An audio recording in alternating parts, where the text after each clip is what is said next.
Actually, they couldn't hear you say any of that because you weren't up on the thing yet. But now they can. Okay, fine.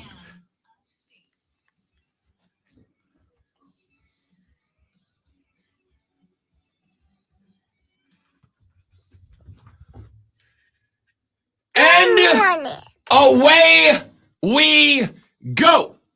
4 hours of sports talk excellence begins right this very second. Good morning, ladies and gentlemen, boys and girls, children of all ages. Welcome to the big show. Is on your radio. It is the Rob Brown radio program right here on the Fan Upstate. I am Rob. You can't call it a big show. That's been copywritten. Sturdy show. Ain't nobody doing that. Ladies and gentlemen, big show has 30 show is on the radio. I don't hate it. Yeah, because big show it has been. It's down the hall. They have it copywritten. So. No, you don't get no. Not who you think. No. Oh, I know exactly who it is. The people who are down the hall, but not really down the hall. I know exactly who it is. Like down the hall, like that way. Yep. I think that way is north. I know exactly. Hi, y'all. Exactly. Yeah, I know exactly who it is. Okay. All right. Oh, that was phenomenal. Welcome in, ladies and gentlemen. The Rob Brown Show is on your radio. The sturdiest show in all of radio goes now. It's beautiful. It really, I mean, you know. I am Rob Brown, the great Lonzo on the other side of the metaphorical glass, rocking the ones and the twos for the next 4 hours of our collective lives. I'm your huckleberry. Yeah, baby. And I have to tell you that today's show,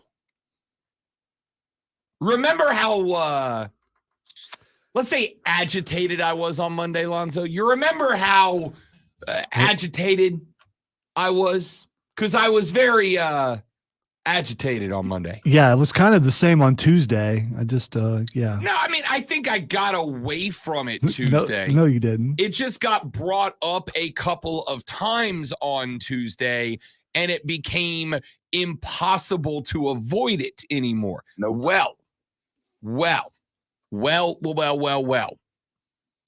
I have terrible news for you, and I'm going to say this, and I want you to know it's not even sarcastic.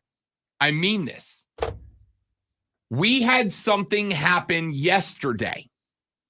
It is not official, but there was a proposal made by Charlie Baker. Oh, no, you're not going to like this. Dude, I read the sports flash. You're not going to like this. You're not going to like, well, I'll take it back. I'm not going to say you're not going to like it. Because your school is going to be within the group that the school will benefit, but I don't know if the fans do. And I will tell you that despite my efforts at overwhelming, near infuriating levels of optimism and cheeriness here on the radio program. Feel me? For real. Do you feel him, sir? Yeah, I do. Despite my best efforts constantly to just be the most chipper, upbeat, and energetic son of a gun that I can be every morning at 6:04 a.m. Oh, wow. This story punched me in the gut yesterday. This story to me, you know how every now and then the writing goes up on the wall for something and you come to the realization that the thing that you love isn't going to be the same, right?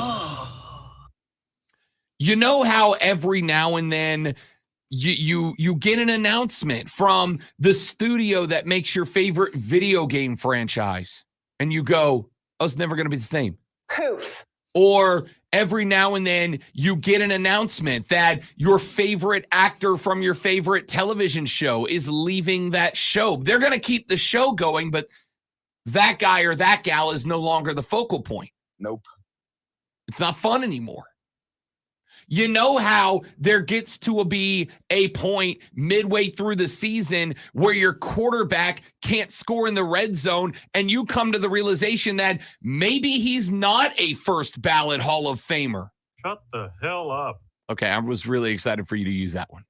You're baiting me. It seemed like the best spot for it right there. You know how in those spots you come to the rapid realization that that thing you love is just never going to be the same.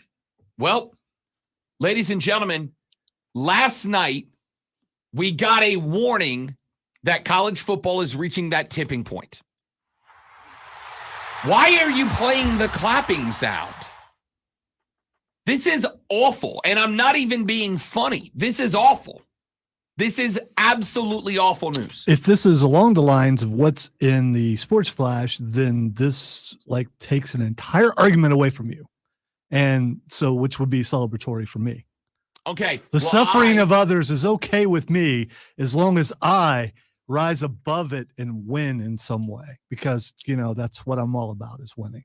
So yesterday, Charlie Baker, who is the president of the National Collegiate Athletics Association, proposed. Wait, that's the NCAA. That is exactly that's what that stands for. Very well done, Lonzo. That's why we keep you around right there. Just astute observation. Shouldn't they change it to NFL Junior? Maybe so. Maybe so. Or whatever the equivalent of the G League would be. I don't. Charlie Baker set forward a plan to introduce a new subdivision to Division I football. This new subdivision would grant certain schools more autonomy around policy making and permit them to compensate athletes in a new and profound way. According to Yahoo Sports, in a letter sent to Division I members, Baker outlines a groundbreaking and radical change to the NCAA Division I athletics model, describing it as a, quote, new forward-looking framework. According to Baker's proposals, schools that choose to be a part of the new subdivision can opt in or opt out and are required to meet a strict minimum standard rooted in athlete investment. Members of the new subdivision will be permitted to strike name, image, and likeness deals directly with their own athletes, a significant move away from the current NIL structure. However, the most impactful benefit of this new model is a framework in which schools can directly compensate athletes through a trust fund. Schools within the new subdivision will be required to distribute to athletes thousands of dollars in additional educationally related funds without limitation. There is no cap on the amount of funds that a program can provide to an athlete. There are some limitations. Number one, 50% of the money, in keeping with Title IX, must go to female athletes. Number two, there is no cap, but you must go at least $30,000 for every athlete that you do invest in. Somebody did the math on that last night for the University of Alabama. They said, okay, if we offer only for 50% of athletes, that way we can get the whole football and basketball and maybe the baseball program under the umbrella, and we do 50% of female athletes, even if you only do $30,000 for each athlete, the University of Alabama, for instance, would be in for over $4 million a year. Now, I'm going to go ahead and tell you, $4 million is not going to break the bank for Alabama. They can do that. You know who can't do that? Vanderbilt. You know who can't do that? Iowa. You know who can't do that? Purdue. Ladies and gentlemen, and I'm going to get more into the details of this as the show progresses. I'm going to be kind of coming to and going from and going to and coming from this throughout the course of the show. Because this is, when I say this, I have said this, I think, one other time in the 4 years that I've been here. I mean it now. And when I tell you I mean this now, I need you to know that when this story came out yesterday afternoon, this story hit yesterday around 11 o'clock in the morning. I finished up work here. I left, had to make a Costco run, went back to the house, and sat down and started reading and thinking about this.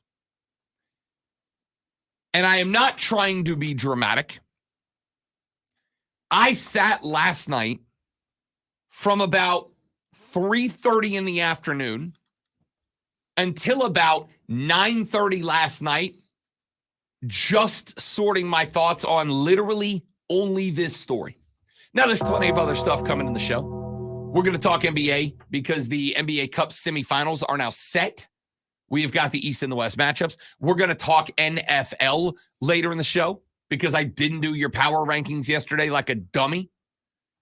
We are going to do Overreaction or Make Sense at 7:20. The show's going to be normal. What's that? The show's going to be as normal as it usually is. But this story is going to get a lot of play today. I thought about this from about 3:30 yesterday afternoon until about 9:30 at night. And this is my night. I got done about 9:30. I'm like, I got to go to bed. So I got up out of the bro cave. I went, I took a shower. I threw on the robe. I took the dog out. I went back inside. And the fiancé had gone to bed. So I laid down and I turned on the Lakers-Suns game, which turned out to be a pretty damn good game, by the way. So I turned on the Lakers-Suns game, and I was laying there, and I thought, let me take one more one over at this story, at this Charlie Baker story. And at about 45, 9:50 at night, I read this story again. And once I read this story again, I couldn't stop thinking about it. About another hour went by before I was finally able to calm down and move on. And here's the reason why. Because there are some of you that are looking at this like, what's the big deal, Rob? And I understand. It's a lot. It was a big, big announcement with a lot of information attached. But my dudes, my dudettes, this is the trigger to the Super Leagues. That's what this is. This is the trigger. I see this part of this whole monologue bothers me because spent an entire year at least talking about what was coming. Did you not believe what you were saying? No, I absolutely believed what I was saying. I did not believe that it was going to come this soon. You prepared me. This announcement. You prepared me and all the other listeners for it by discussing it over and over again. Oh, for sure. I was ready for it. Now it's here. And it's not like that shocking reveal where you're watching a movie and you know that guy's the bad guy. Then suddenly he turns to the camera and has an evil smile and says it was me all along. We knew this was coming. So, I mean, it was me all along, Austin. Exactly. So I don't know what preparations you need to make for it, but we knew it was coming. So here's the preparation I have to make for it. Finally, no more, worrying about, the NIL is a separate thing because you're the only one I think who ever believed that. And now they don't have to worry about that anymore. They can do what they've been doing, I believe, all along, and that's paying the players. I don't care about any of that because that's not where this is not what I'm worried about in this story. Let me tell you what's about to happen based on this law or this rule change. I shouldn't call it a law. And I will tell you what's about to happen when we come back. Bang! Segue! You like that? That's called a tease, ladies and gentlemen.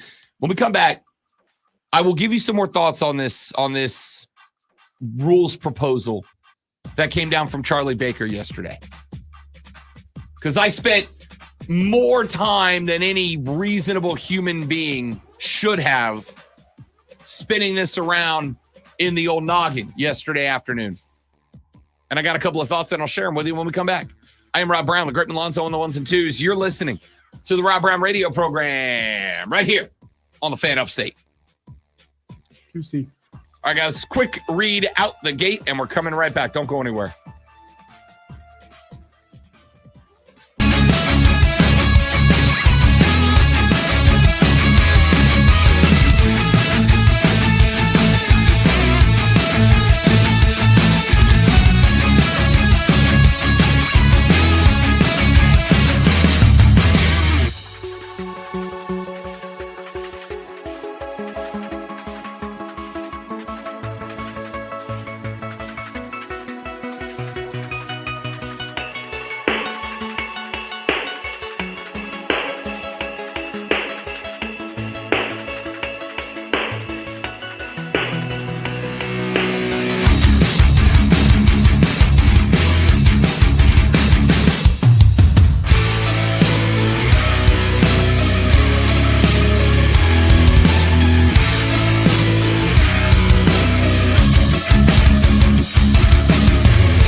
All right, boys and girls.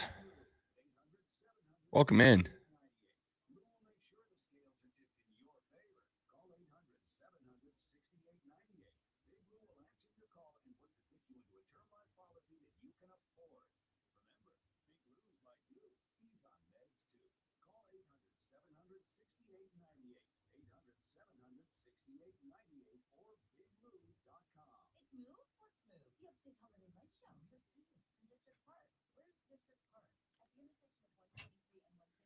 The International Collegiate Alabama Alliance.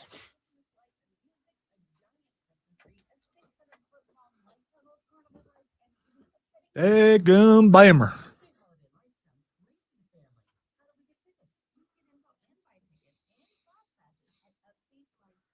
Alabama.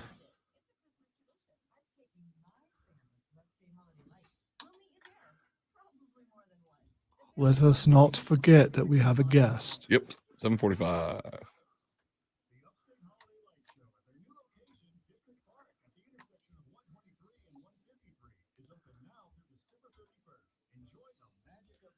Also, I just want to point out, it's going to be kind of hard to do a certain thing if we don't have anything in there. I know you requested on social media for people to help. Yeah, I'm going to add some. I got to think about them. Okay. And if you have any. Well, I'm not going to throw anything in there until you do, because if you don't come up with it, we just don't do it, right? No, we still do it. Do we? Okay. All right.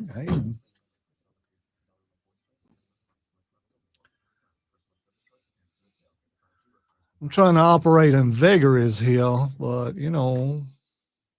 Steven, good morning, big dog. Good to have you. I believe they say you can't make something out of nothing. Unless you're Jerry Seinfeld.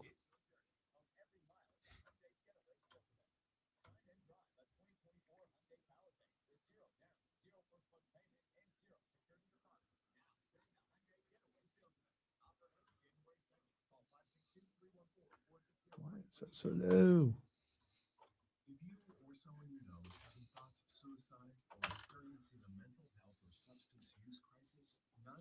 Smith and James in the next break. Smith und James. That's weird. Why is that? It's not put anything in. What's wrong with me? That's what I did. You are not alone. For 24/7 support, just call, text, or Some chat. things backwards. Sponsored by ChumbaCasino.com. It's time to experience the I'm gonna do it right this time. Chumba. I think I did it, but I had to think about it.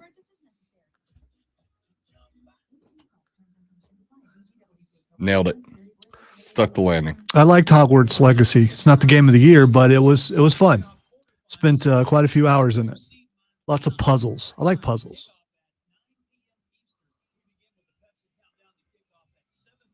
The answer to that, Joe, is yes. You know what I just realized? Did they send Dan Scott to Montana? Yeah. That poor guy. That's Yeah. going to suck. His job, man, you know. Because it's like 25 degrees there, dude. I hear the sky goes on forever in Montana. Listen, Montana is one of the most beautiful places I've ever been in my life. Yeah, I've never been there before. It is, and I mean this, life-changingly beautiful. Wow. I've been to Montana.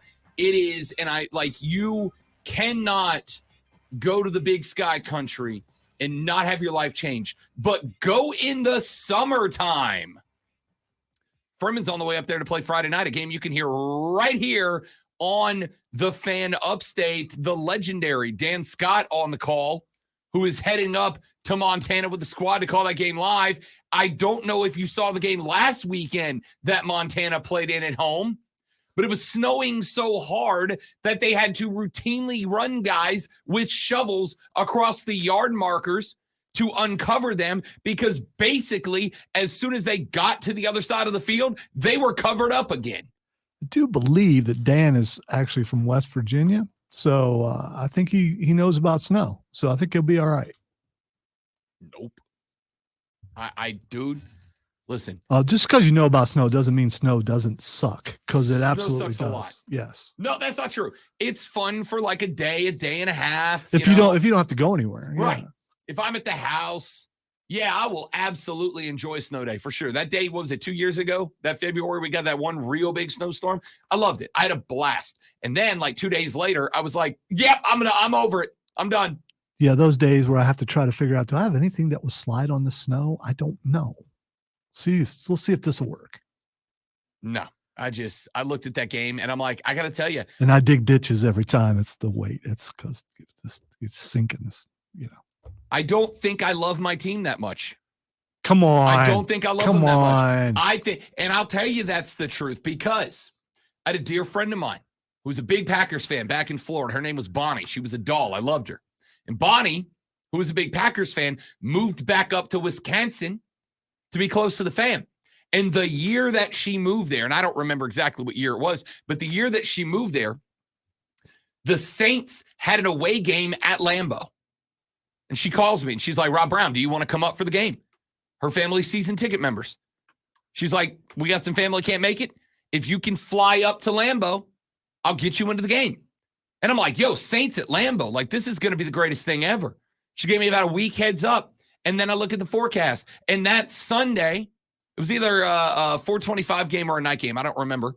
But that Sunday at kickoff, it was going to be, Lonzo, about 24 degrees and snowy.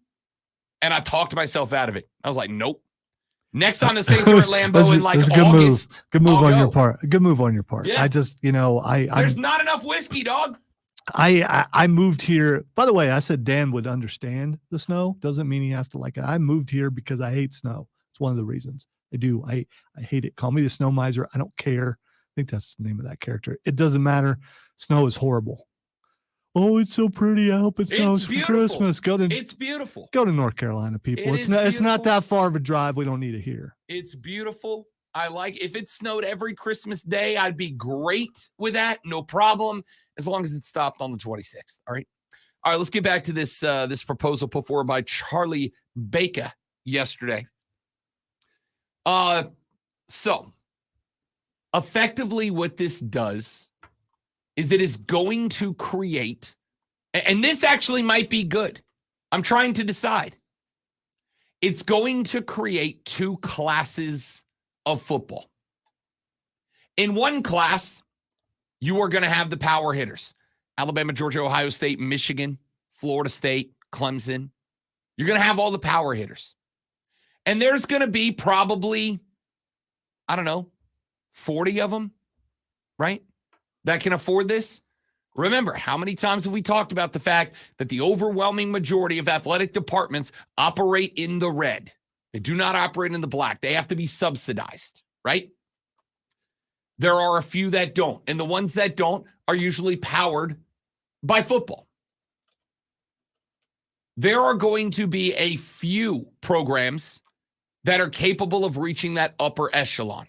Those programs will largely and predominantly be Big Ten and Southeastern Conference programs. But not every one of the programs that are in there now. Some of them are going to be left behind. Vanderbilt is going to be left behind. Wake Forest is going to be left behind. These schools, I don't think, will be able to generate the amount of revenue necessary to be able to keep up with their counterparts who can produce that revenue at a high level.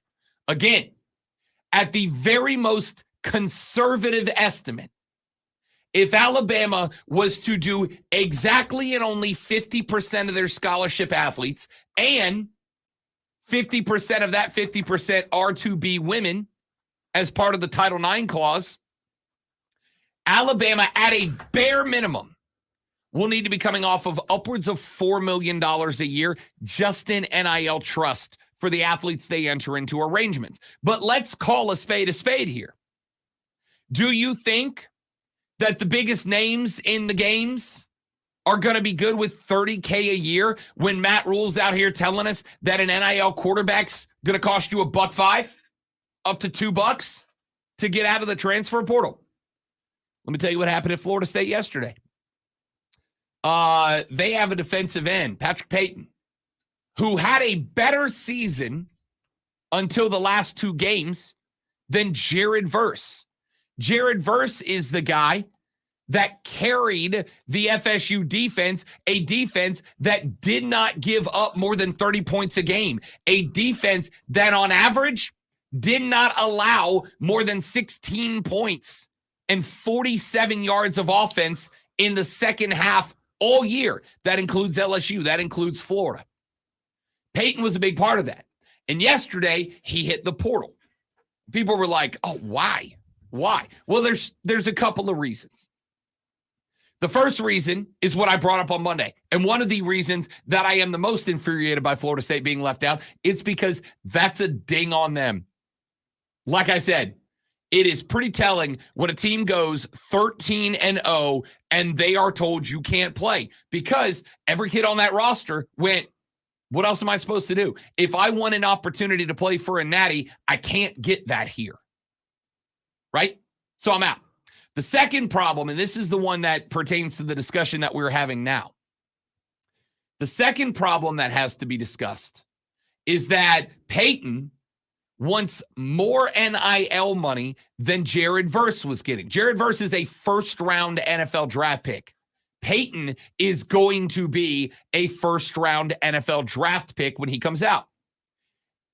He wants more NIL money. The estimates were that Jared Verse had NIL deals worth somewhere in the neighborhood of $1 million a year. It's like $850 to $1 million. And Peyton wants more money than that. He wants upward of what a guaranteed first-round NFL draft pick in Jared Verse was getting during his time in Tallahassee. And the NIL collective in Tallahassee, which is entitled The Battle's End, the Battle's End said, no, bro. No, you ain't Jared Verse. You had a great year. We want to keep you around. We'll give you Jared Verse money, but we can't give you more. We got to spread it around. So, do you think that the top of the line genetic freaks like Jared Verse are going to be good with $30K a year when we know that guys are getting $1 million a year? No, of course not. Which means that those numbers are going to be driven dramatically higher than the baseline numbers are. $30K a year for 4 years, you're looking at, I'm bad at math, but I believe that works out to be $120,000 if you go with the minimum amount. The schools are not required to go minimum amount, but remember, for every dollar they give a male athlete, they have to give $1 to female athletes as well. So you have 2 options here. Number 1 is you do not participate. You don't be a part of this upper echelon of college football. But if you're not a part of the upper echelon of college football, good luck competing. You are a second-class citizen. The next option that is likely going to impact a lot of schools nationwide, and this, Lonzo, this is why I am the most upset about it, because I see the writing on the wall. And a bit of that writing is schools are going to start shutting down not baseball, basketball, and then like softball and women's basketball, right? They are going to start closing down sports in athletic departments nationwide so that they can dial the money in on the football program, maybe on the basketball program, and have enough revenue to make sure that they're hitting that 50% mark to go to female athletes. Because while the competition is going to be hot and heavy within those schools that are resource rich, that can join this new upper subdivision of football, at the same time, money is not unlimited. And considering they are obligating you via federal law to provide half the income to female athletes, there's going to be another aspect of this that has to be discussed. And that is, can we afford a track and field team? Can we afford a volleyball team? And why is this coming up now? Well, let's keep in mind, with conference expansion going on, now all of a sudden, USC and UCLA are in the Big Ten. Volleyball matches are played twice a week on weeknights during the school year.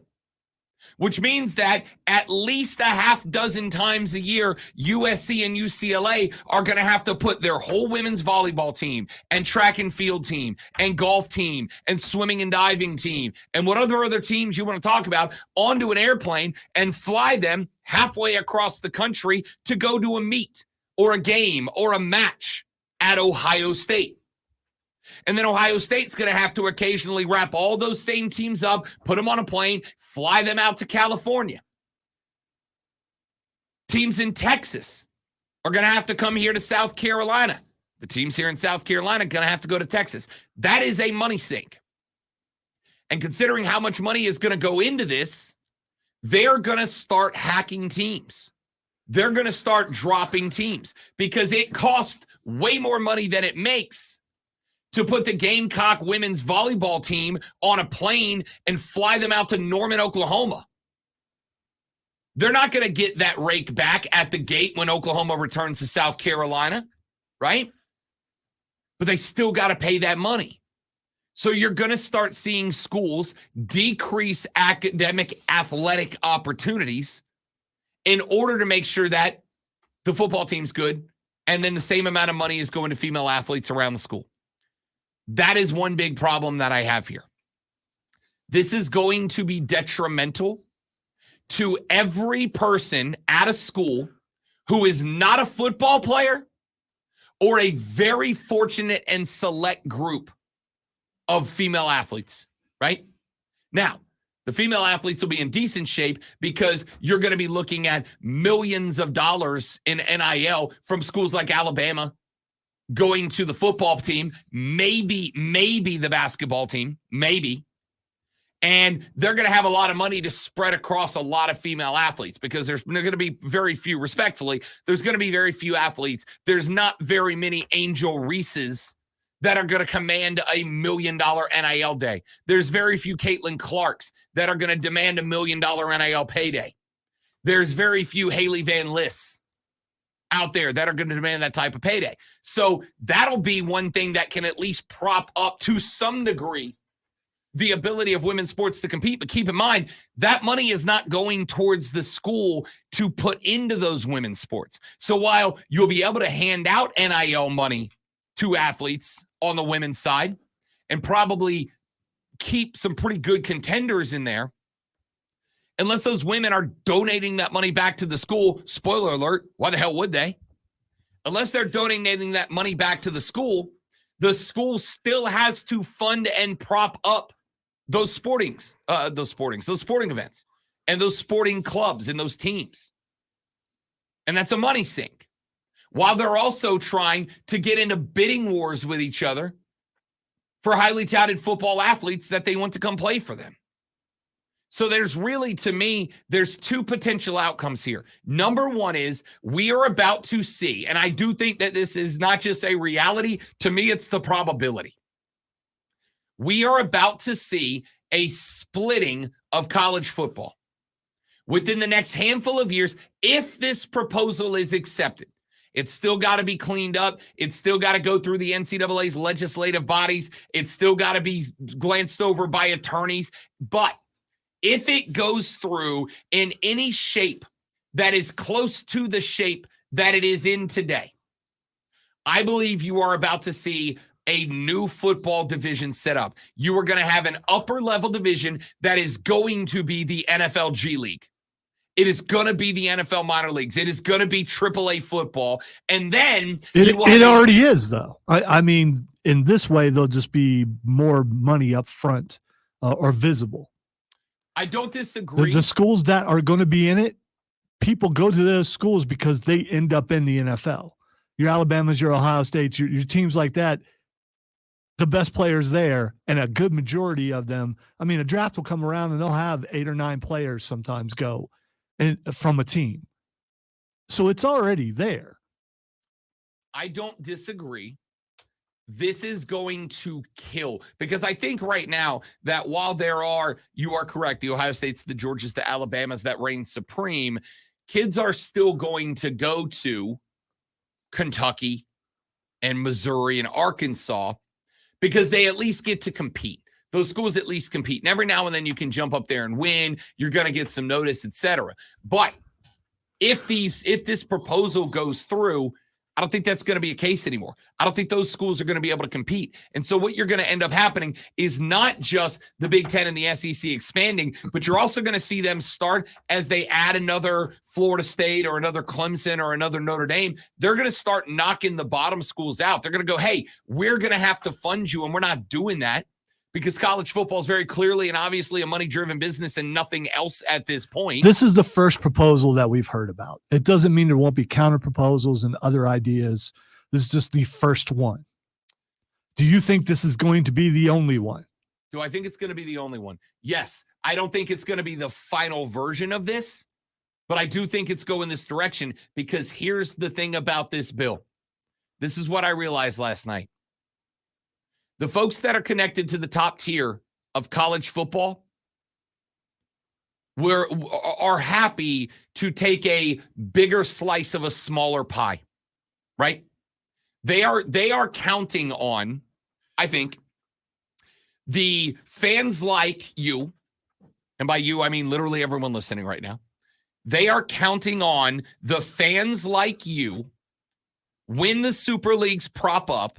And now we have a second division of football, right? We're going to have a lower division. I think we're going to have a lower division of football. That's where Arkansas is going to play. That's where Texas Tech is going to play. That's where Vanderbilt's going to play. So you're talking about all the teams that I don't and a good portion of people don't watch anyway. Correct. They're all screwed.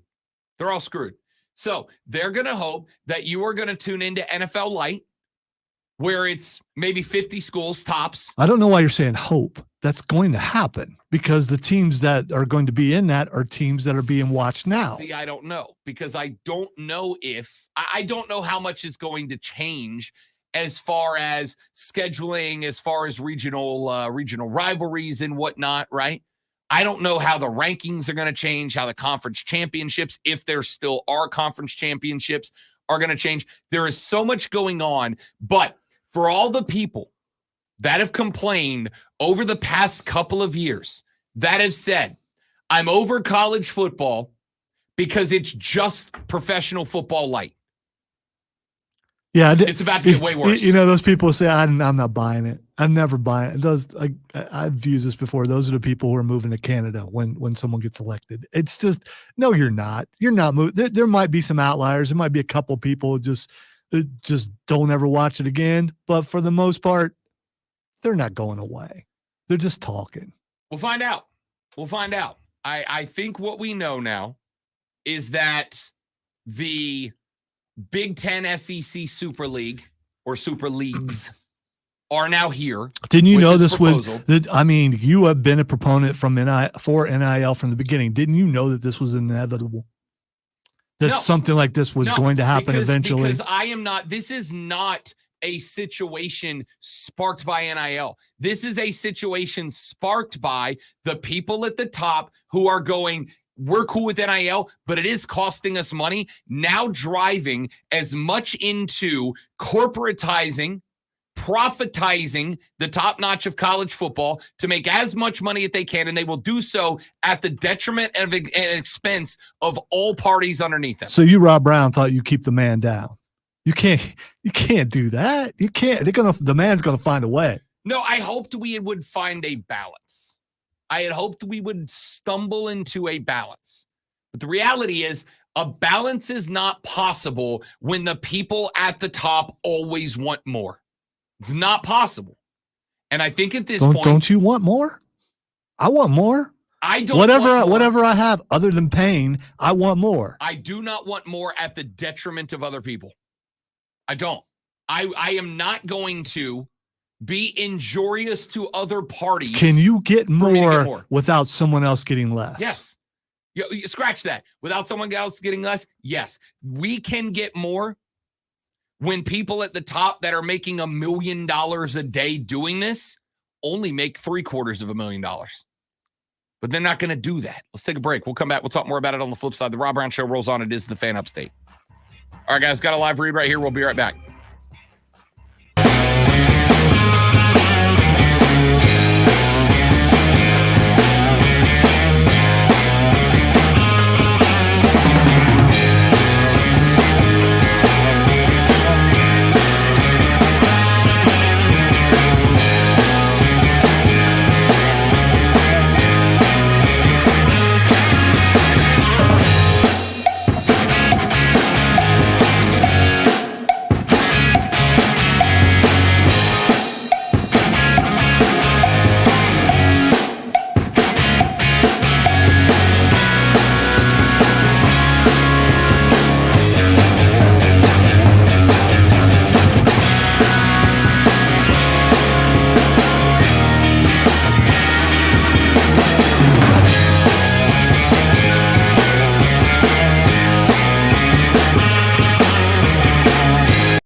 All right, dudes and dudettes, we're back. Thank you for hanging out. Good morning. Good morning. He wasn't close enough to the button. What do you think about the U.S. women's national team youngins last night? I had the game recorded, Steven. I did not get a chance to watch it last night. I very much plan on it. Wow. Probably should be over here for that.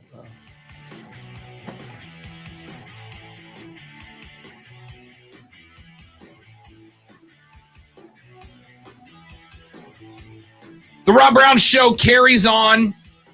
It is the fan upstate.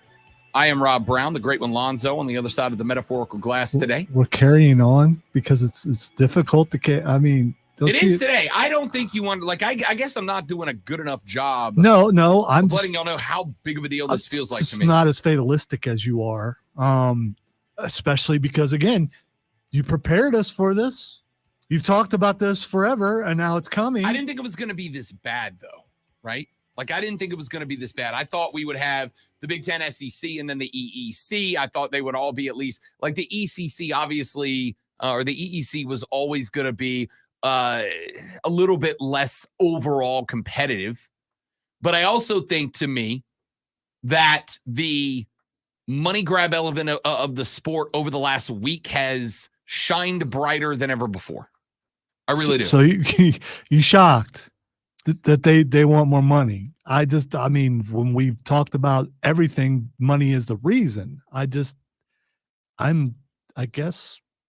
I feel prepared and I'm not shocked. I mean, great. I'm glad I did a wonderful job of preparing you for this moment. You're welcome. You should be proud. That's what we're here for, to make everybody's life better. That's why we're award winning. You got everybody ready for this. And now we're going to move forward with it and somehow survive. I don't know. We'll find out. So I started kicking around and looking at some different thoughts on this. I gave you a couple in the last round. I will say this. One thing that is very interesting, that I wonder how this is going to work out.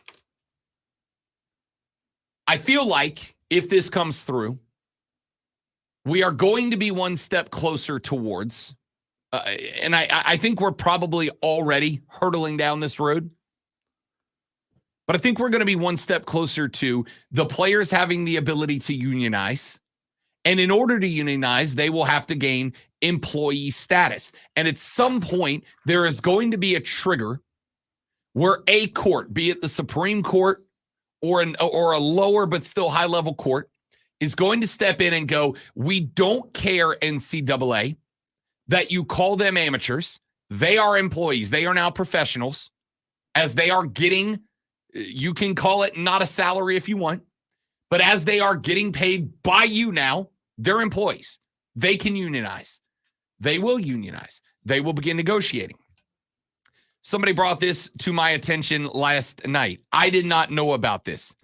Lonzo, have you heard of, because I had not, the Sports Broadcasting Act of 1961? Okay, so I feel like I'm being slighted because you're asking me if I know about something that happened even before I was born. No, I'm asking if this was common knowledge and I'm just an idiot. Well, I didn't know this existed. Explain to me what it is, and then I would maybe I haven't heard it as what its title is. The Sports Broadcasting Act of 1961 was passed in response to a U.S. District Court decision which ruled that the National Football League's method of negotiating TV broadcasting rights violated antitrust laws. It is one of the few places where the NFL did not receive antitrust immunity and protection. Effectively, what this court case says is that the NFL, from I think it's the second week in September through the second week of December, may not broadcast NFL games on Friday nights or Saturdays. That's why the NFL does not have Saturday games until the conclusion of the college football season. It is not because they wouldn't want to overstep it.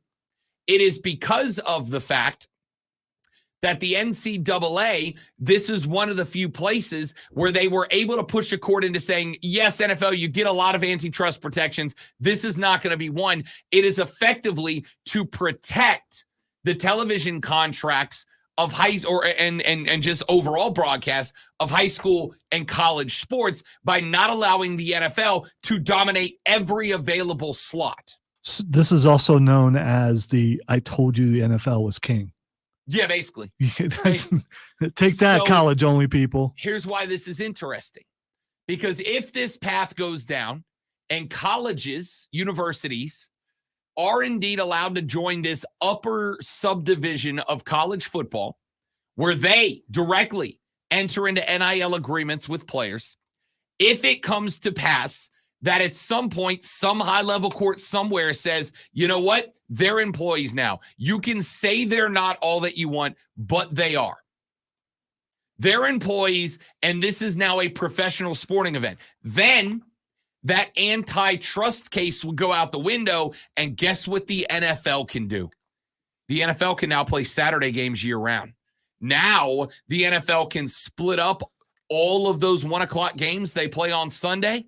You know how sometimes during the regular season, there's like 8 NFL games going down on a Sunday at any one given time. Now they can play 4 of those on Saturday, 4 of those on Sunday, still do the afternoon Sunday slots, Sunday night, Monday night, Thursday night, and get away with it, which means college football is about to lose an enormous chunk of their television viewing audience, because while college football is remarkably popular outside of the southeastern region of the United States, the NFL is indeed king. And if you put a gun to the head, metaphorically speaking, of a majority of American fans and said you can only watch the NFL or only watch college, the overwhelming majority of them are going to go to the NFL. And all of a sudden, those ratings for college football, they're gone. They're gone. And all of these high-level television contracts that at the end of the day are the catalyst for all of this, all of those high rankings on the TV set for the game, all those high rankings for the Iron Bowl, the Rose Bowl, the Orange Bowl, they all go away because they are up against NFL games, and the NFL will win. And when those ratings go away, what else goes away? The television revenue. And now all of a sudden, those conferences find themselves in a spot where these billion-dollar deals they have with Fox and ESPN pretty much exclusively are now toast. And now they've set up this system that the machine demands to be fed, but you don't have the resources for it. There's a lot of outcomes here, a lot of different directions this conversation needs to go. And I don't understand why Charlie Baker just dropped this bomb yesterday. We're going to keep talking about it as we move forward on the show, because I genuinely mean this when I say this is the biggest existential threat to college football as you know it. I knew it was going to change. I thought there would always be at least some semblance of old school college football. That's gone if this goes to fruition. You know what else is gone? The first hour of the show. But you know what's here? A Sports Flash. Let's jump to the NFL. Jacksonville has announced that the ankle injury suffered by Trevor Lawrence in the Monday Night Football game against Cincinnati was a high ankle sprain. The team doesn't expect Lawrence to need surgery and did not rule out a return to the field this weekend. The NBA in-season tournament semifinals are set. The Milwaukee Bucks will join the Indiana Pacers in the East. In the West, the Lakers will match up with the Pelicans. A massive trade happened in Major League Baseball last night as the Boston Red Sox sent outfielder Alex Verdugo to the New York Yankees in return for 3 pitchers. The Yankees finished 25th in runs scored last year. Tune in tomorrow at 7:30 for Thursday Night Football as the Steelers take on the Patriots right here on your home for the NFL, the Fan Upstate.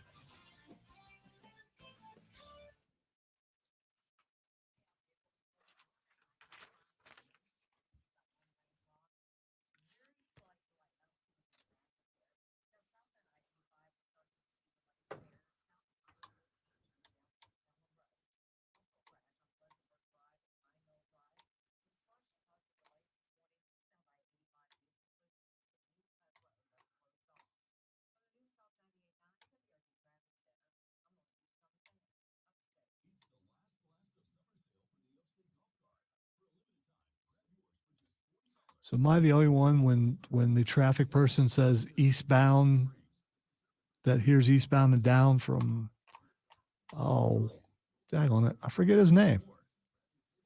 From Smokey and the Bandit. He was a co-star. Why am I forgetting his name? He was also in Waterboy. Ugh. I can look it up, but I'm trying to remember.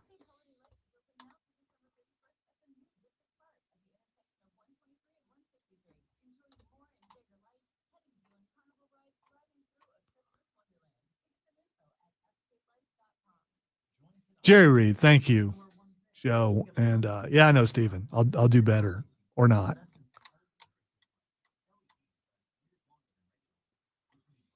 I cut a couple stories short, thinking that I could get 3 in, and I went short because of that.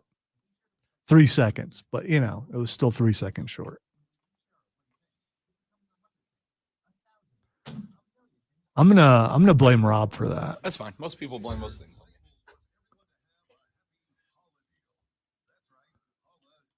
Holla, holla, holla.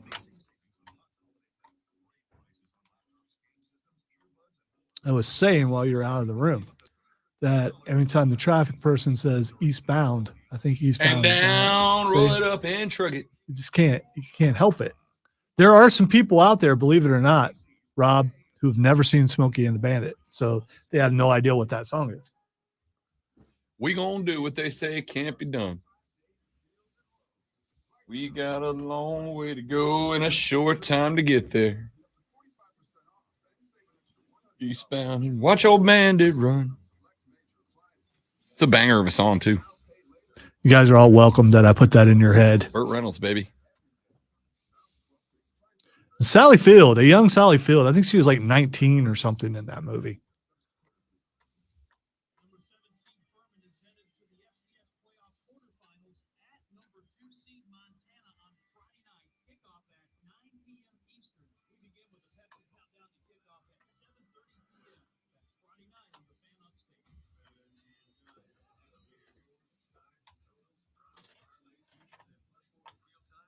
And of course, Jackie Gleason. You cannot forget Jackie Gleason. I lost my hat, Daddy. That's not Jackie Gleason, but his boy, who Sally Field left at the altar.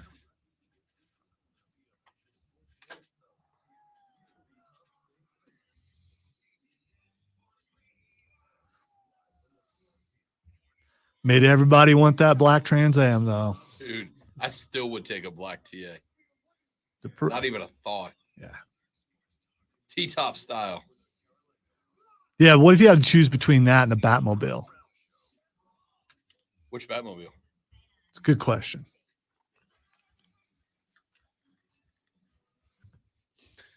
Our numero dos of the Rob Brown Show goes now, ladies and gentlemen. This is the Fan Upstate. Rob Alonzo with you on a wonderful Wednesday morning across the upstate of beautiful South Carolina.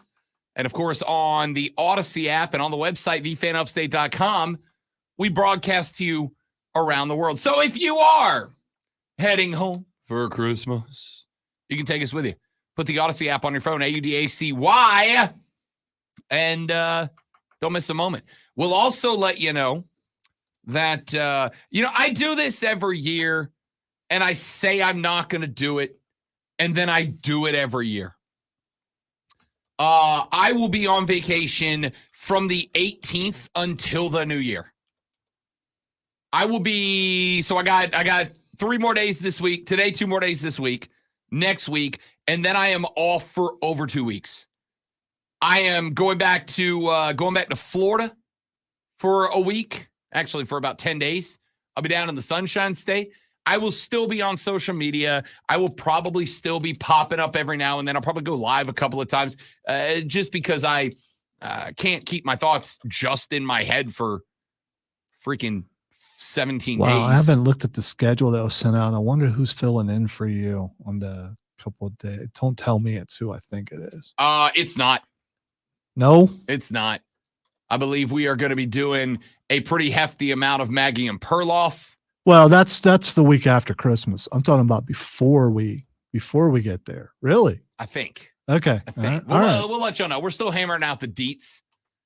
You know what I do every year, and it's killed me this year more than it has. You should in take years some past. time off, Rob. That's what I mean. Let me be your guide Yeah, I do this as every to year. how to schedule vacation. And I think I'm not the only one, right? I think in fact, I know for a fact because scheduling is the number one thing that people are harumphing about right now. Oh, I hate scheduling. Not that you've heard me complain about it or anything. How many of y'all end up at a spot where you get to the end of the year and you got a bunch of vacation that you've saved up and you got to burn it all in a stretch? Because we're going down to Florida, right? I'm going down. The fiance's flying down a few days after me because she's got the real job. And since she started it later in the year this year, she didn't have as much vacation as I do this year. So we're going down for a while to the FLA. And we're coming back the day after Christmas. We're going to do Christmas with my family this year. We're coming back the day after Christmas. And then I basically have from the 26th until the 2nd off and nothing to do. What do I do? Right? Big outdoors guy. But I'm going to tell you, the last week of December, I'm not going to sit in the woods. It's too cold. I love camping. Not when it's that cold, right? I can only consume so much food and beverage during a single week. And the fiance's got to work that week. So I'll tell you what I thought about doing, great one. I thought about taking a little tour de force / tour de sports. Maybe I get up into the Carolinas, go to a couple basketball games. I don't know what day. What day is the Duke's Mayo Bowl on this year? Let's see what date is the Duke's Mayo Bowl. See who It's December 27th. Maybe I go up to Charlotte and watch the Tar Heels and the Mountaineers in a little Duke's Mayo Bowl action. You know what? If you can get 2 press passes, I'll go with you. Because I'm off too. I'm pretty sure you're obligated to eat, consume, and blast the glory of Duke's Mayo around if you go. No, I just want to go see. I don't think you're welcome at the Duke's Mayo Bowl. All the more reason to go. No, because this is one of the very few times that I'm going to say your dismissal of Duke's Mayo reflects negatively on me as a person. So you wouldn't want me to go there and see the cult in person? I don't want you to go there and besmirch the great name of Duke's Mayo. I can be civil. I can go without comment. I can enjoy the game. Wait a minute, who's playing in the game? So you don't even know North Carolina and West Virginia. No, never mind. never, I don't know what I was you thinking. Can go watch Drake May stand on the sideline and get ready for the NFL draft. Yeah, I just the whole reason why I wanted to go, and this is honest, the first thing that popped in my head is I wanted to see who got concussed by the Mayo at the end of the thing. Shane almost got took out. I just want to see who that happens. I want to be in that room when that happens because Shane almost got eliminated. With press passes, we would be in that room. We'd be able to be in there really close to watch someone just get knocked out. All right. It is just after 7:00 in the morning portion of the day, which means you're inside an hour away from clocking in. You're inside of an hour and probably, if you're anything like me, 6 minutes away from taking your first break of the day and talking sports, which means we need to do this. Are you ready for the playbook of the peculiar, the almanac of the absurd, and the encyclopedia of the extraordinary? Well, you better be, because we're diving headfirst into the 3 top stories that will have your coworkers saying, "You hear that?" Shut the hell up. Take their first bathroom break. No. Here we go. Welcome to the water cooler cheat sheet on the Fan Upstate.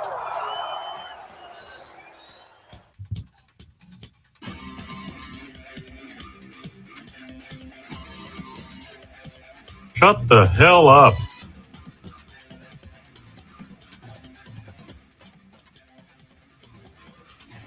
That's Shatner. I got Shatner on the board now. Oh, I gotta get my old my off of here and put it, or whatever that was. What that Shatner did, I forget now. All right, what's that from? That is from The Righteous Gemstones. Okay. All right. A wonderful television It program. doesn't look like it would be wonderful. It's to me. amazing. Yeah. Okay. Wow. Danny Eastman, John Goodman. Yeah. How could it not be? Yeah. I don't. It's great. Okay. It's a water cooler cheat sheet. The 3 things you need to know before you go start talking sports with your family, your friends, your coworker. Joey B just said I got 9 days left. Thankfully, they let me carry a week over to next year. Good on you, Joey B. More importantly, let's go golf. I got a lot of golf in me.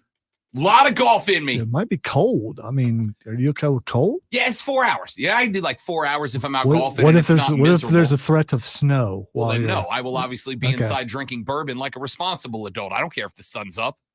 Will you be wearing an ascot? Not for Bourbon Day. Because when I hear people say they're every time you say you're drinking bourbon, I picture you in an ascot. Dude, bourbon is a man's It's like a burgundy no, ascot. bourbon catches flannel Probably and wearing jeans day. burgundy glasses while you're wearing. I mean, because you got to match your ascot. I don't own an ascot. Come For the on, come on. I do not own an. I own a bolo. Do not own an ascot. Okay, bolo that's like the That's southern necktie that's thing. the like the Western style. Oh, I got you. Okay, It's got topaz in it. he's got an ascot. I do not have an ascot. Not a one. All right. Let's get some stuff. These are the 3 things that you need to know before you go start talking sports with your coworkers at the office today. We start, ladies and gentlemen, with item numero uno. The NBA's in-season tournament semifinals are now officially set. They will get started coming up tomorrow in Las Vegas, Nevada. That will be the site of round number 2 of the semifinals. Whereas round 3? You had pool play, you had the corners, now you have the semis coming up. We know that the Indiana Pacers were in representing the East with their victory over the Boston Celtics last night. We know that the New Orleans Pelicans, our birds, are in with their win last night over the Sacramento Kings. Now we know their dance partners. The Milwaukee Bucks got a night last night out of Giannis Antetokounmpo. 35, 10 assists, 8 boards, just 2 away from another triple-double, 15 of 22 shooting, and took 1 3, knocked it down in that game. They also got 28 out of Dame Lillard, who pitched in 7 assists and 3 rebounds as well. They were able to overcome a pretty dadgum impressive night from Julius Randle of the New York Knickerbockers. Randle had 41 points on 14 of 19 shooting, 11 of 12 from the stripe, and went deuce for deuce from out long. Also had 6 boards and 5 assists. They had 2 other starters in the 20s as well. Brunson had 24. Barrett had 23. The problem was they didn't get anything from anybody else.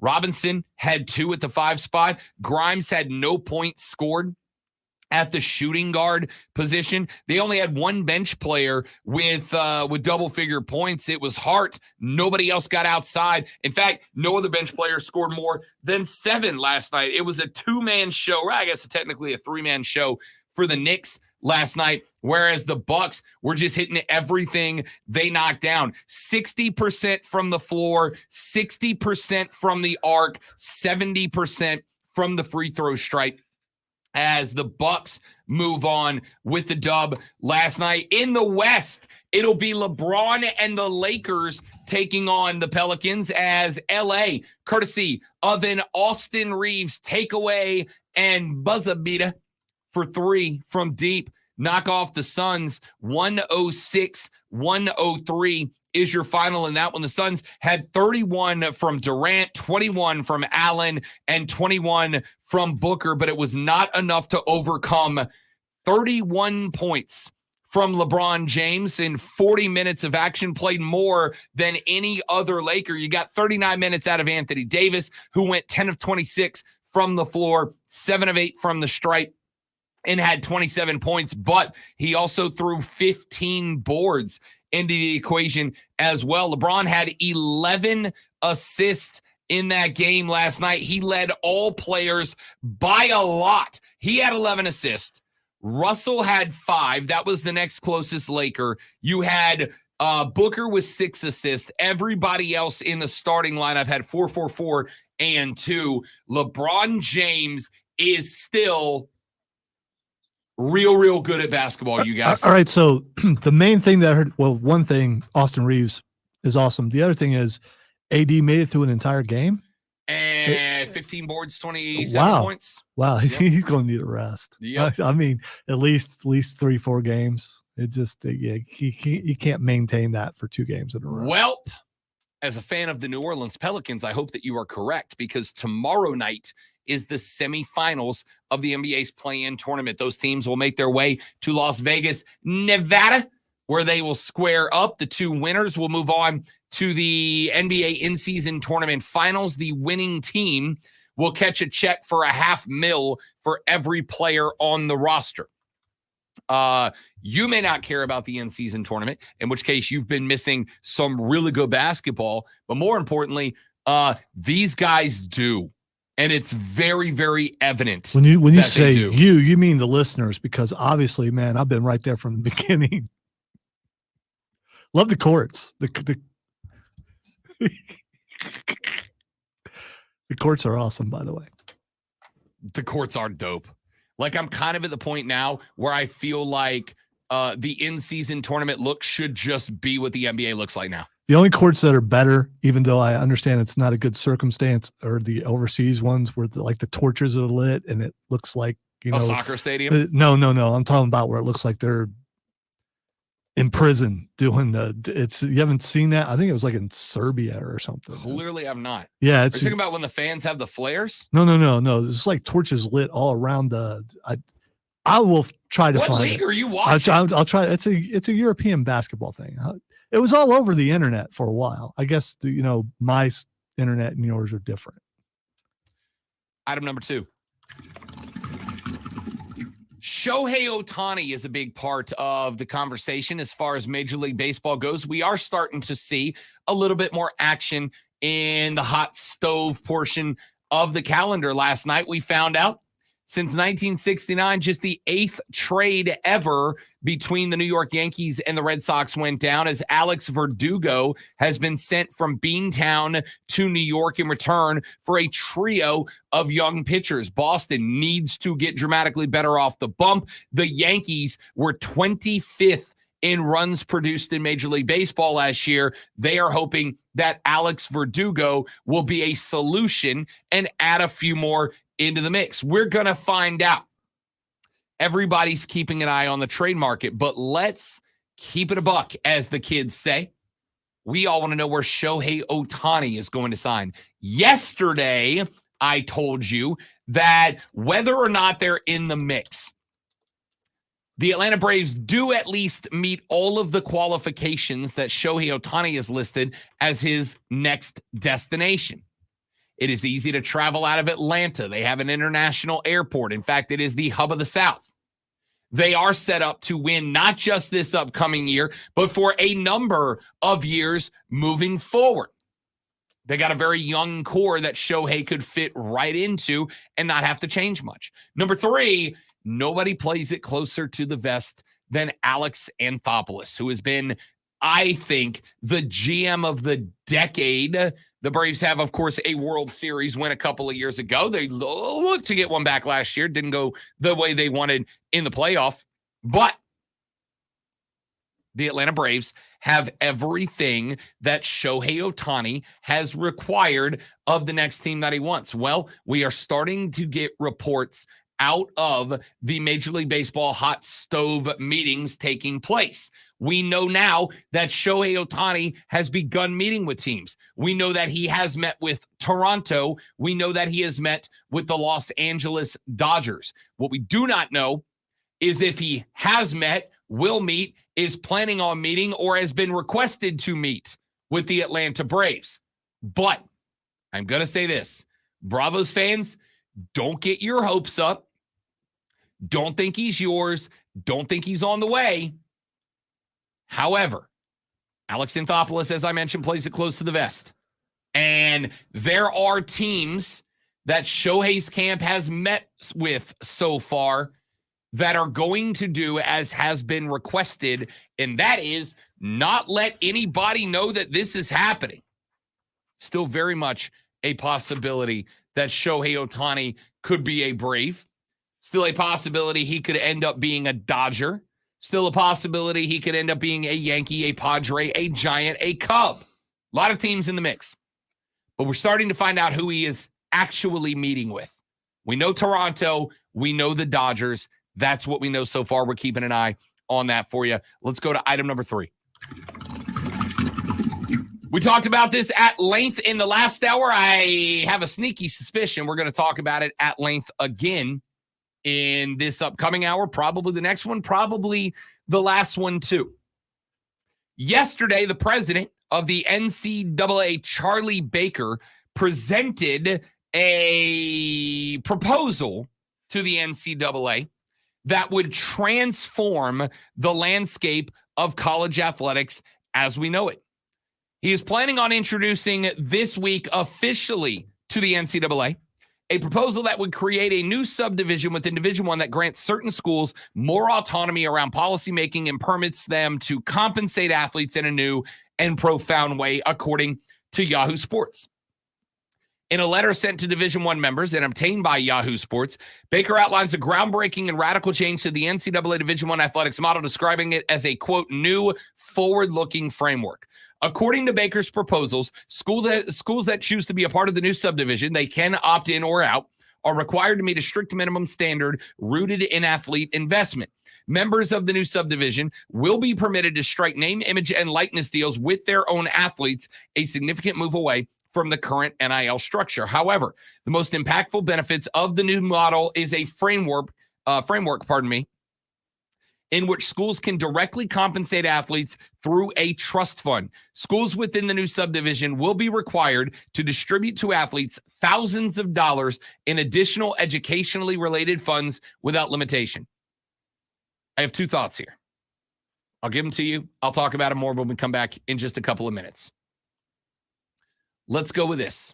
Number 1. This is going to turn every school that is not an Ohio State, a Georgia, and Alabama. This is going to turn all of you into group of 5 schools. You are now going to know what Cincinnati has felt like. You are now going to know what Boise State has felt like. You are now going to know what Idaho State has felt like.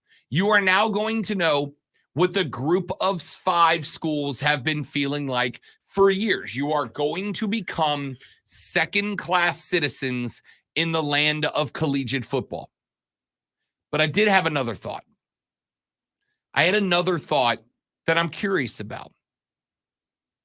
The NCAA has been sending representatives repeatedly up to Capitol Hill asking for assistance in federal legislation to help put a cap on NIL. How do we rein this in and create a world that's fair footing? If they want fair footing. I'm not convinced they do. And what they have been told just about every time that they have gone to Capitol Hill, that's Schoolhouse Rock. Every time that they have gone to Capitol Hill, they have been told by the nation's chief legislators, hey, if you want our help, you need to put an effort to solve your own problem first. You need to figure out a framework. You need to come to us with ideas. We don't want to hear what your problem is. We want to hear what your solutions are that we can help you enact. This would be one. It doesn't mean it's a good one. It doesn't mean it will or won't work. I don't know. What it does mean is that this is a very, very dramatic conversation that Charlie Baker has just put into the mix. And as it is a very dramatic conversation that Charlie Baker has put into the mix, it will likely be met with a very dramatic response from legislators. We will find out what that is, and we will talk more about it later on in the show. But there it is, your water cooler cheat sheet. Words are hard. The 3 things you need to know before you start talking sports at the office. Let us take a break. When we come back, we got plenty more to get into. Like a lot to get into. And we will as we move forward on the Rob Brown Show and the Fan Upstate. All right, guys, one more live read right here. Stay right there. We'll be right back.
right, dudes and dudettes, we're back. All right.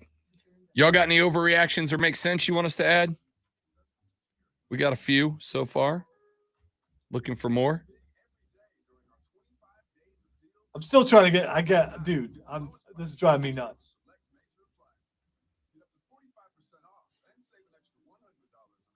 Got it. Yes. So proud of you. It's a shame it's falling out, but I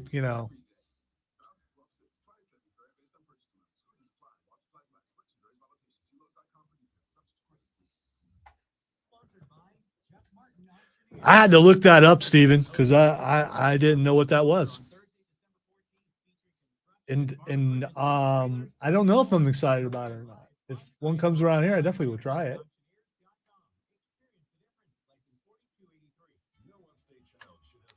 Joey B, we may have to get some simulator rounds, man. I got nothing to do for like 17 days. Probably not the thing to say, where other people can hear it, but it's your vacation days. Do what you want to with it. Upstate lights in the next break, by the way. When the lights go down in the city.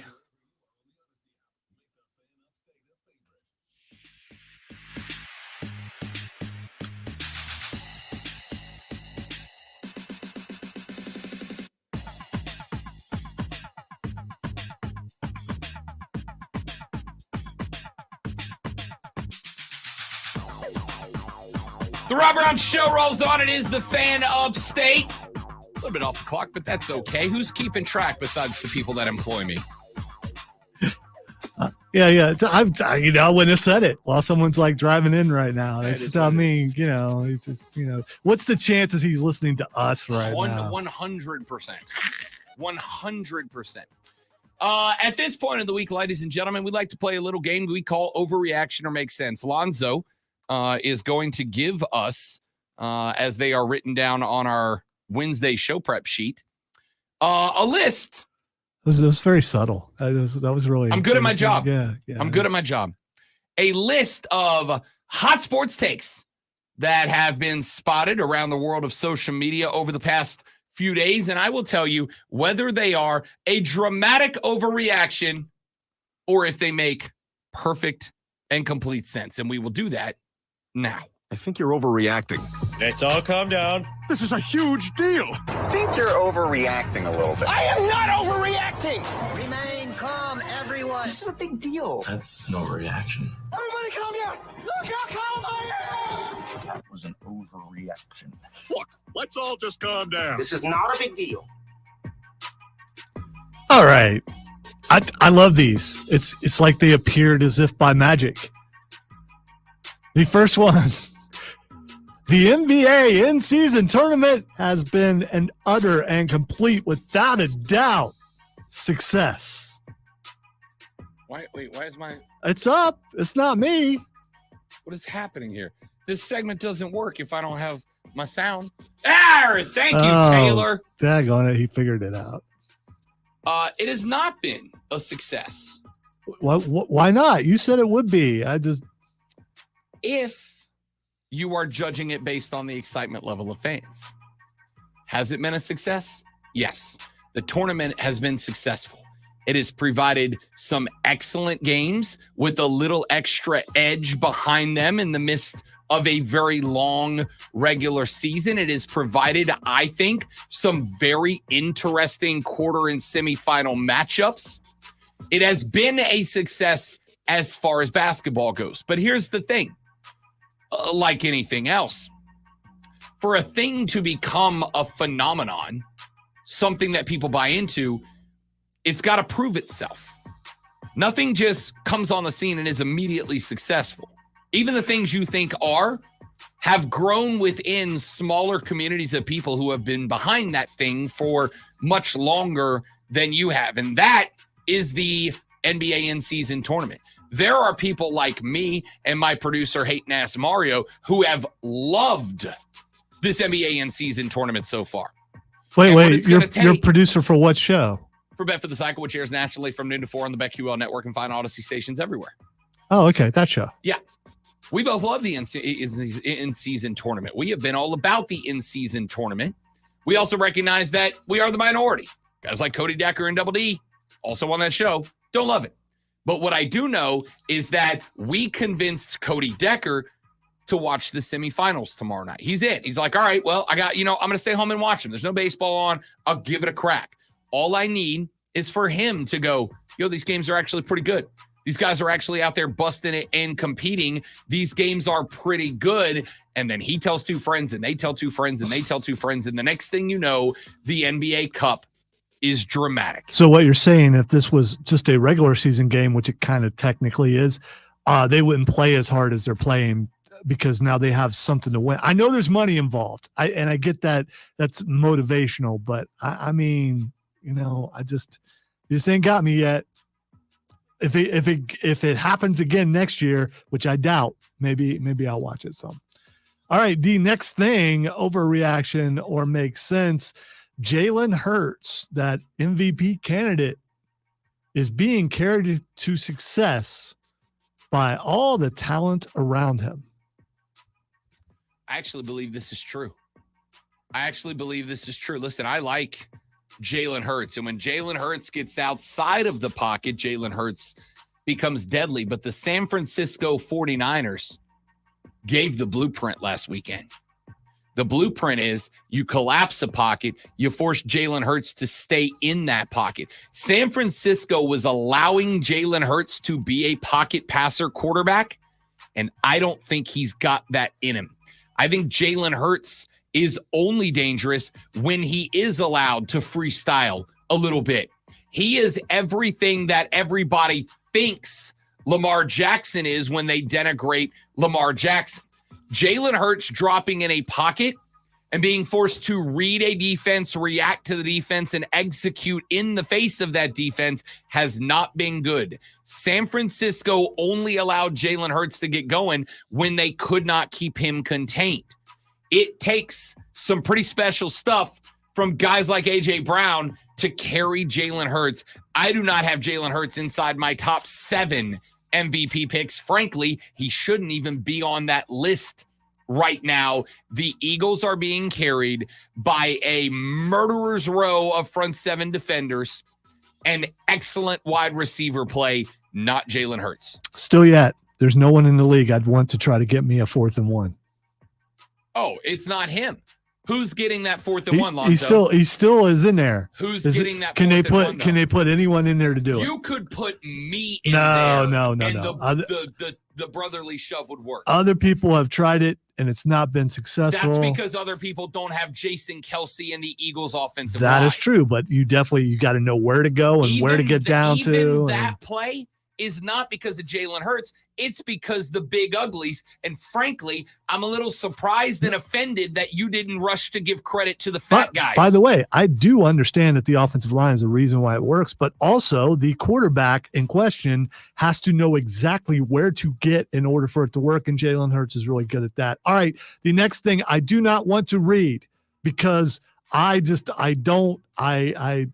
peppermint bark is the best Christmas snack. Really? No. It's not even close. No. It's not even close. No. It is absolutely. What are you putting above that? What are you putting above it? Exactly. Anything. Exactly. Anything. What do you mean anything? Everything. It's a perfect combination of some, and I will say I've got to take it one step further. The best peppermint bark is the peppermint bark that is laid on top of milk chocolate. Right? You get like a half chocolate bar and half peppermint bark. But even if not, peppermint bark is just white chocolate with peppermint in it. It is the perfect combination. It is a cold weather snack. I don't want peppermint bark in July, but in December when it's cold outside and I can cuddle up under the couch on that weighted blanket and you give me some hot cocoa and some peppermint bark, that is the game, dudes. That is the game. Peppermint bark is the GOAT Christmas snack. There's some that can argue Little Debbie Christmas tree snacks way up on that list. Gingerbread is okay. It's all right. overrated. I'm going to go with and maybe it's only regional for me, but it's the only time that I get them. I'm going to go with Buckeyes. So and better than peppermint bark for sure, without a doubt. Christmas crack better than peppermint. I made some. Bark. Yeah, and I'm sure it was better than peppermint bark. It was not. Without but it a was doubt. Real good. All right, Nigel. I don't know what you're doing. I really don't. Nigel on the stream says Rob Brown is the best Christmas snack. That's just a.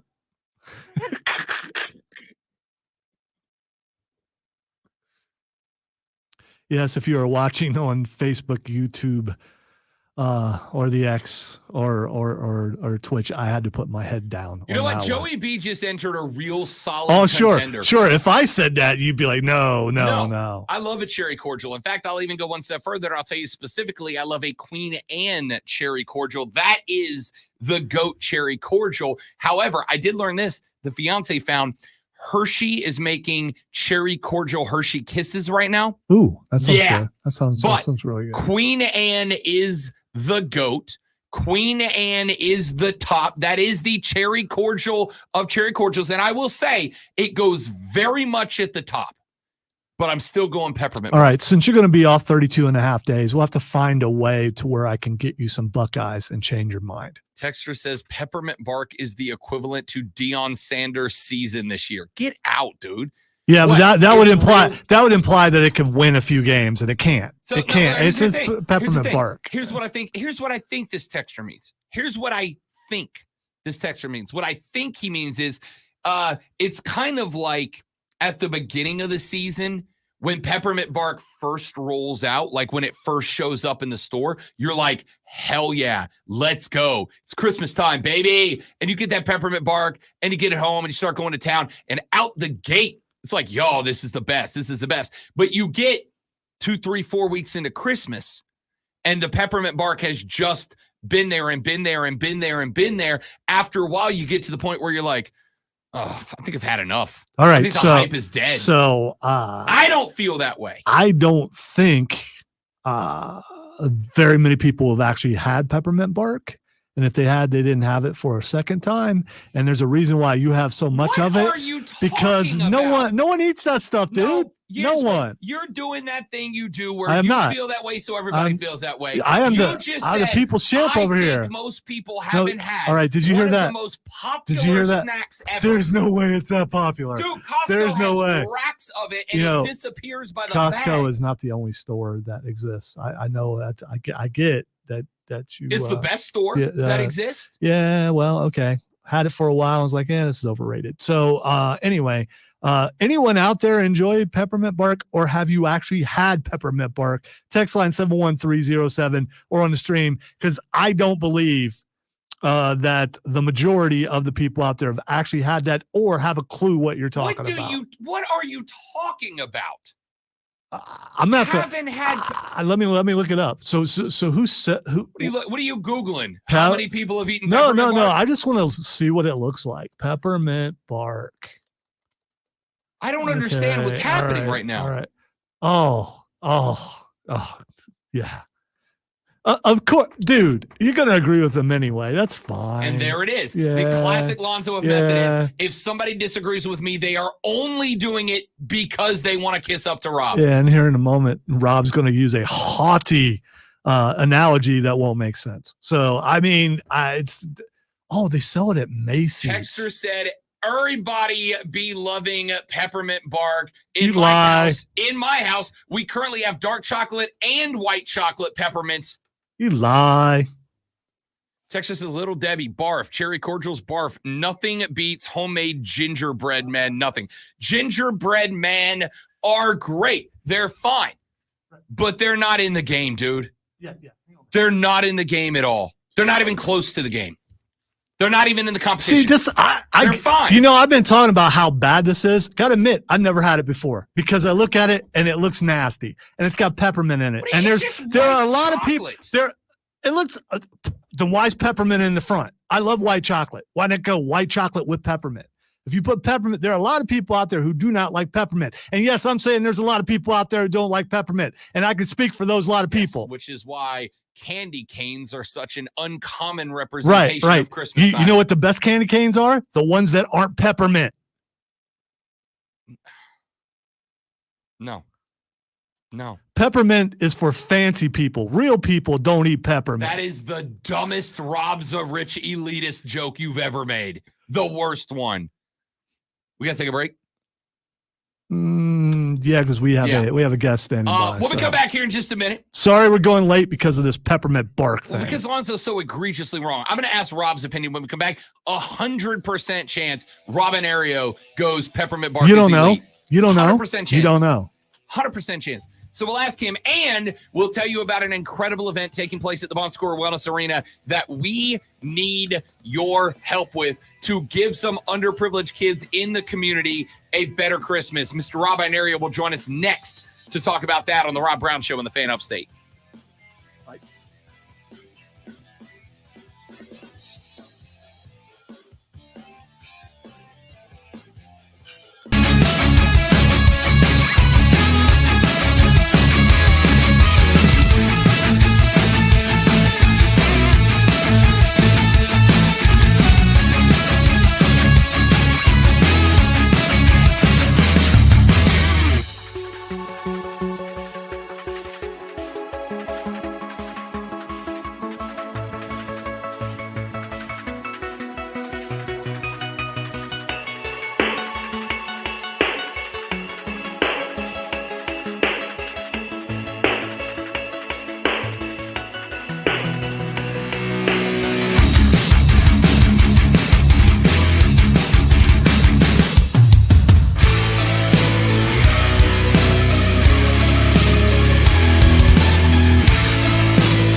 You know, I get you guys are you're feeling bad for them because of, you know,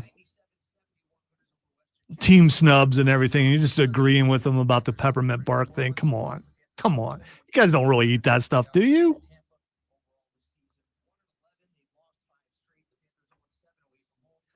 It's just not good.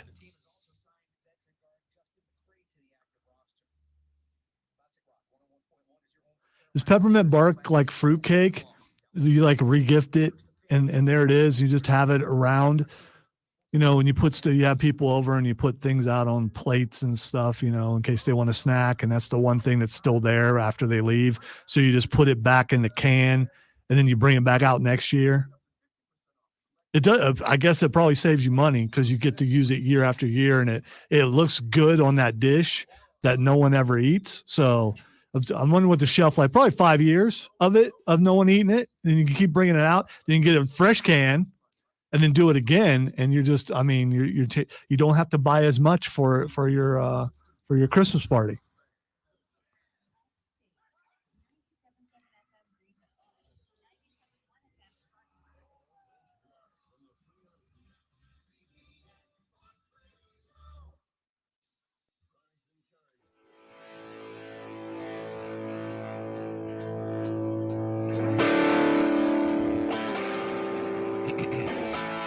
The Rob Brown Show rolls on. It is the Fan Upstate, 97.7 FM Greenville, 97.1 FM Spartanburg, all around the world on the Odyssey app, AUDACY. Throw it on your computer, your tablet, your desktop, your PC, your laptop. Did I say that one? I don't know. Put it everywhere that you may have to sit in front of a screen so you don't miss a moment of the outstanding broadcast here on the Fan Upstate. Let's welcome on to the Rob Brown radio program, Mr. Rob Inario, who is helping out, of course, and one of the sponsors of this year's Leo Santa Toy Drive, which is taking place at the Bon Secours Wellness Arena. Rob, welcome to the show, big dog. How you doing? Doing well. How about you this morning? Doing real well, man. Listen, we're gonna talk about the Leo Santa Toy Drive here in just a minute because it's an incredible event. But before we do, where do you stand on today's hot button issue? That is peppermint bark in the rankings of Christmas snacks. You know, I've never stopped to analyze it, but I'm gonna say that peppermint sucks. Thank you. Thank you. I mean, I rest my case, as they say. Shocked. I am taken aback. I am stunned. I am surprised. I don't know what to say. So I had a time in college that I was accosted by a bottle of Rumplemint. There it is, Rob. And the truth will set you free, man. At least you have got the courage to acknowledge that this is not peppermint sucks. It is that you got into a fight with a bottle of Rumplemans and you lost, an experience I had with Goldschlager and cannot look at it the same way anymore. Same. And we don't do tequila either. Well, that's just a good decision for everybody. Rob Inario joining us here on the Rob Brown Show and the Fan Upstate. Our LEO Santa Toy Drive is taking place at the Bon Secours Wellness Arena. It gets fired up tomorrow morning at 6 a.m. It will be going all the way till 7 p. And then again on December 8th from 6 a until 10 a for Leo Santa, a local toy drive that is going to help give disadvantaged kids in the upstate and the surrounding communities a good Christmas. And Rob, dude, what an incredible event, man, and for such a good cause. It really is a great event. Doing work as a criminal defense attorney, I've also been in like an adversarial relationship with law enforcement, and I got to know the deputy that founded Leo Santa through a common individual, we'll say. And when Leo Santa started to get to the point of having to be organized, he asked me to be on the board of it, and it's a wonderful thing to do, working with these law enforcement officers, collecting toys, and then going out into the community in a couple of weeks and helping to distribute them as well. It's fantastic. And we'd love to have the community's help with it because even though last year I think it was 170,000 worth of toys that we collected, which sounds fantastic, and it is. On the delivery day, probably by 1 o'clock, we were out of toys. So we always need more. Yeah, I think that's what blew me away when I got involved last year with the Leo Santa Toy Drive, and I'll be stopping by tomorrow after the show to pitch in as well. I think that's what blew me away is how many of the folks involved told me that it does not matter how many we get, we will always need more. There are that many kids in the area that we want to be able to put something under the tree. So to see that and to be directly involved, I think that is what it is so cool about this event, Rob, that brings so many people from so many different walks of life together to try to accomplish that goal. It is. And one of the fantastic things about this event is that the children in the community don't just see police officers taking away mom, dad, uncle, brother. They see police officers actually serving the community. That delivery day is fantastic. We'll take the SWAT trucks, fire trucks, right into these underprivileged neighborhoods, lights and siren, making a heck of a racket. And the children kind of peer out around the corner at first, figure out what's going on. And then once they figure out we're giving out toys, children come from everywhere. It's fantastic. Although I would not recommend drinking the county water on that particular day. I did hear a lot of toilets flushing when we showed up in a certain neighborhood last year. Rob Inario joining us here on the radio broadcast as we get set for the Leo Santa Toy Drive that gets kicked off tomorrow morning, 6 a.m. at the Bon Secours Wellness Arena. It will go all the way until 7 p.m.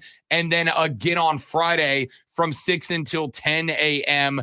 Rob, talk to me a little bit about the I know you talked to us about how you got involved, but just the motivation of you and your partners and your sponsors and the folks that are going to be out there that are organizing and running this event. Talk to me a little bit about the motivation and where you found it to not just put this event on, but to put it on every year and to try to grow it to be bigger and better every year.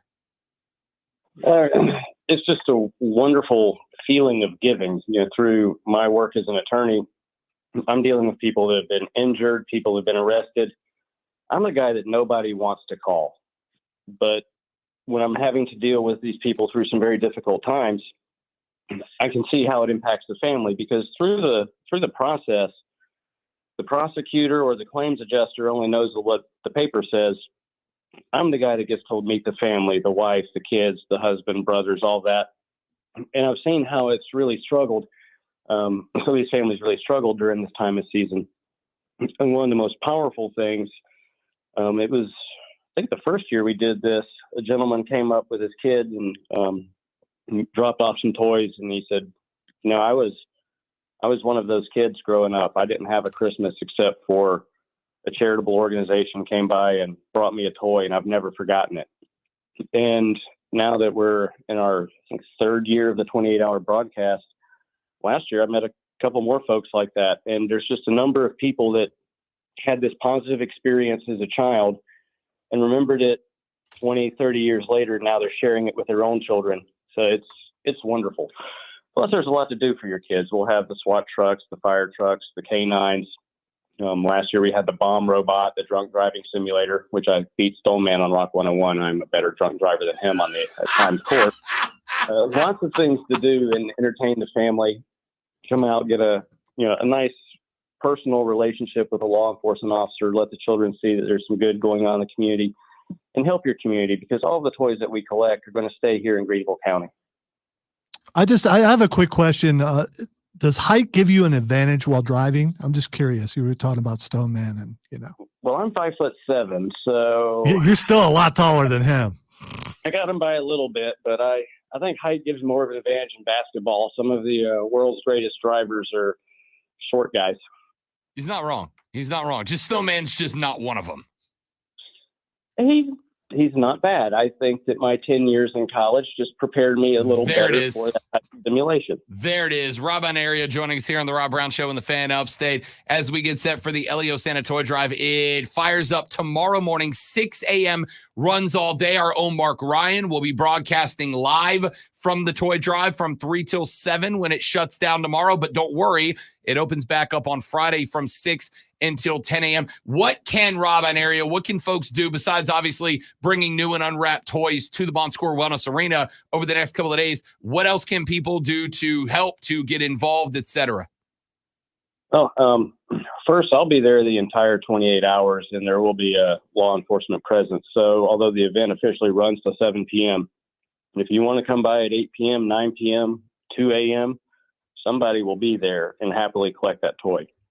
If you don't have time to collect a toy, that's fine. We take cash donations as well, and we actually appreciate that because it helps us fill in some blanks. If we have a particular age group or a gender group that doesn't have quite the same donations, then we can go out and buy more toys for the 5 to 7-year-olds or the 10 to 12-year-olds. Something that I'd like to encourage is people to bring bicycles, because mobility is a great thing for a kid to have. And also sporting goods, footballs, basketballs, instruments. It's often the kids in that 10 to 12 range or a little bit older that don't really want to play with toys anymore, but they're not fully grown up, and they want something on Christmas just like everyone. They're still a kid, even though they may be a bigger kid. So bring sporting goods. You never know when we might have the next great athlete here in Greenville. Bring musical items like guitars, drum sets, because you never know where the next great prodigy is going to come from. It could be right here in town. And your gift could quite literally change a life for the better for a child and his family. Love it. Rob Inario, one of the sponsors of the Elio Santa Toy Drive. Again, it is going to fire up tomorrow. It is going to happen at the Bon Score Wellness Arena. Starts at 6 a.m. Rob will be there for 28 hours accepting your donations of new unwrapped toys, sporting goods, or cash money, baby. Rob, one last question before I let you go. Can we sue the playoff committee for keeping Florida State out? Can you help me with that? I would say that is probably something outside the area of South Carolina law. I am not licensed in Florida, therefore I cannot comment on it. But I do think it's a bunch of bull hockey. Yes! At least we got that going for us. Rob Inario sponsoring the LEO Santa Toy Drive. Again, new unwrapped toys, sporting goods, musical equipment, or cash. Bring them by the Bon Score Wellness Arena starting tomorrow at 6 a.m. all the way up through 10 a.m. on Friday morning. Rob, you are the best, buddy. Thanks for coming by. We appreciate it, big dog, and good luck with the event. Thank you, gentlemen. Thank you for having me on. You got it. Rob Inario, sponsor of the LEO Santa Toy Drive, again, asking for your help. I am also, once again, asking Lonzo to do a sports flash. That was Bernie Sanders. That's pretty good. Now that you said it, now I hear it. I was trying to figure it out, NCAA President Charlie Barker proposed rule changes yesterday that would allow Division I schools to be allowed to pay athletes directly. If the rules are adopted, schools would be allowed to enter into NIL agreements directly with athletes and would create a subdivision of D1 schools that would be allowed to create a unique set of rules for recruiting, transfers, and roster size. A massive trade happened in Major League Baseball last night as the Boston Red Sox sent outfielder Alex Verdugo to the New York Yankees in return for 3 pitchers. We are your home for Furman football. Tune in Friday night as the Paladins continue their playoffs against Montana at 7:30 right here on the Fan Upstate.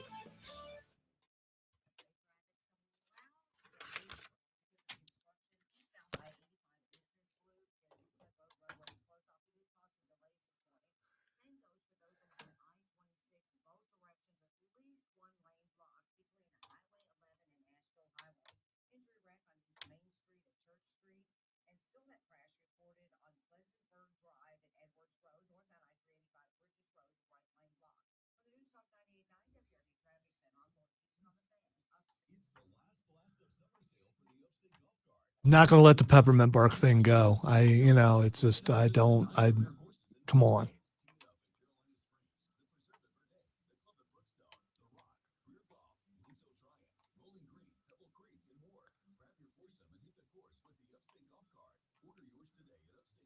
And how is that better than a chocolate Santa or a Reese's Christmas tree? I mean, there are so many things better, and I still maintain Buckeyes are better.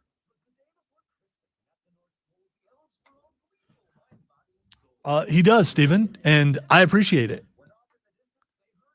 As color.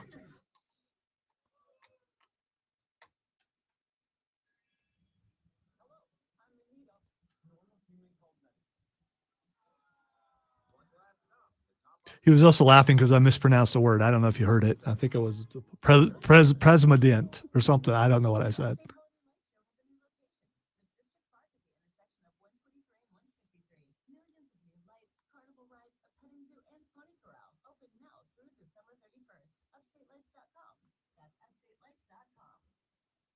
Making a difference in the lives of children and families brings a feeling of satisfaction that is unmatched. You may be just the person to help them to a brighter tomorrow. Answer the call and learn more about becoming a child welfare. Let's see if he decides to come back. Because,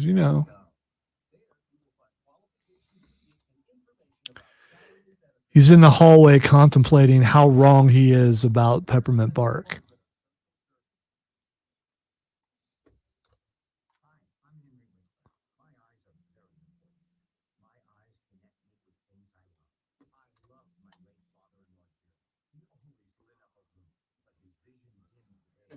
Be glad he made it back in time because I was just going to play the good morning thing over and over until he walked back in the room. Yes, Steven, we will get back to Ray DiIndio. I have not given up on it. It is just, honest to God, it's just everyone else is giving up. So, I mean, it's just been a year.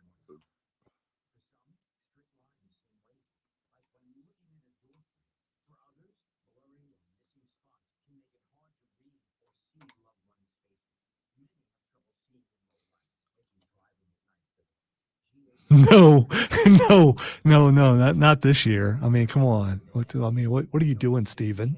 I mean, You talk about 2023, this year.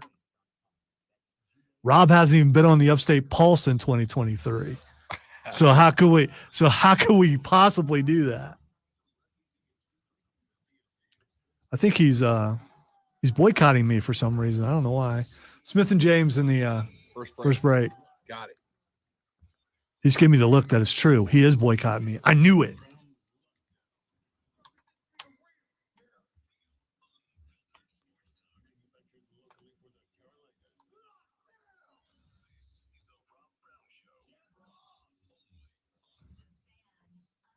Good morning. All right, you're just doing it out of spite now. Have I ever done it any other way? Every time. Yeah, I mean, from the very beginning when I found the cut, I thought, "Oh, he's gonna hate this." Exactly. That's exactly my thought. And you were dead on right. But Rob is wrong because it is a good morning. Absolutely is a good morning. Dead on accurate. Ladies and gentlemen, welcome to the third hour of the Rob Brown radio program. Right here on the Fan Upstate. Great to have you. Friends, family, amigos, amiguettes. We appreciate you joining us for 4 hours of sports talk radio excellence every single weekday morning. We have been on a lot of different discussions so far this AM regarding this proposal that was put forward by Charlie Baker, the president of the NCAA. Charlie Baker put forward this proposal yesterday. If you have not heard about it, worry not. I'm here to share. Charlie Baker put forward a proposal that would create a subdivision, not a new division, a subdivision of college football.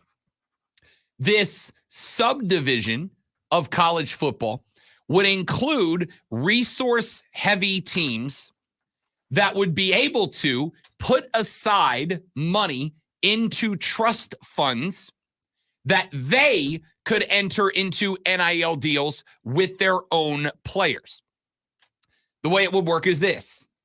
If they elect to enter this subdivision of football, they would be required to put away at least $30,000 in a trust fund per season to at least half of the athletes on campus, of which at least half of them must be female athletes in order to meet Title IX requirements.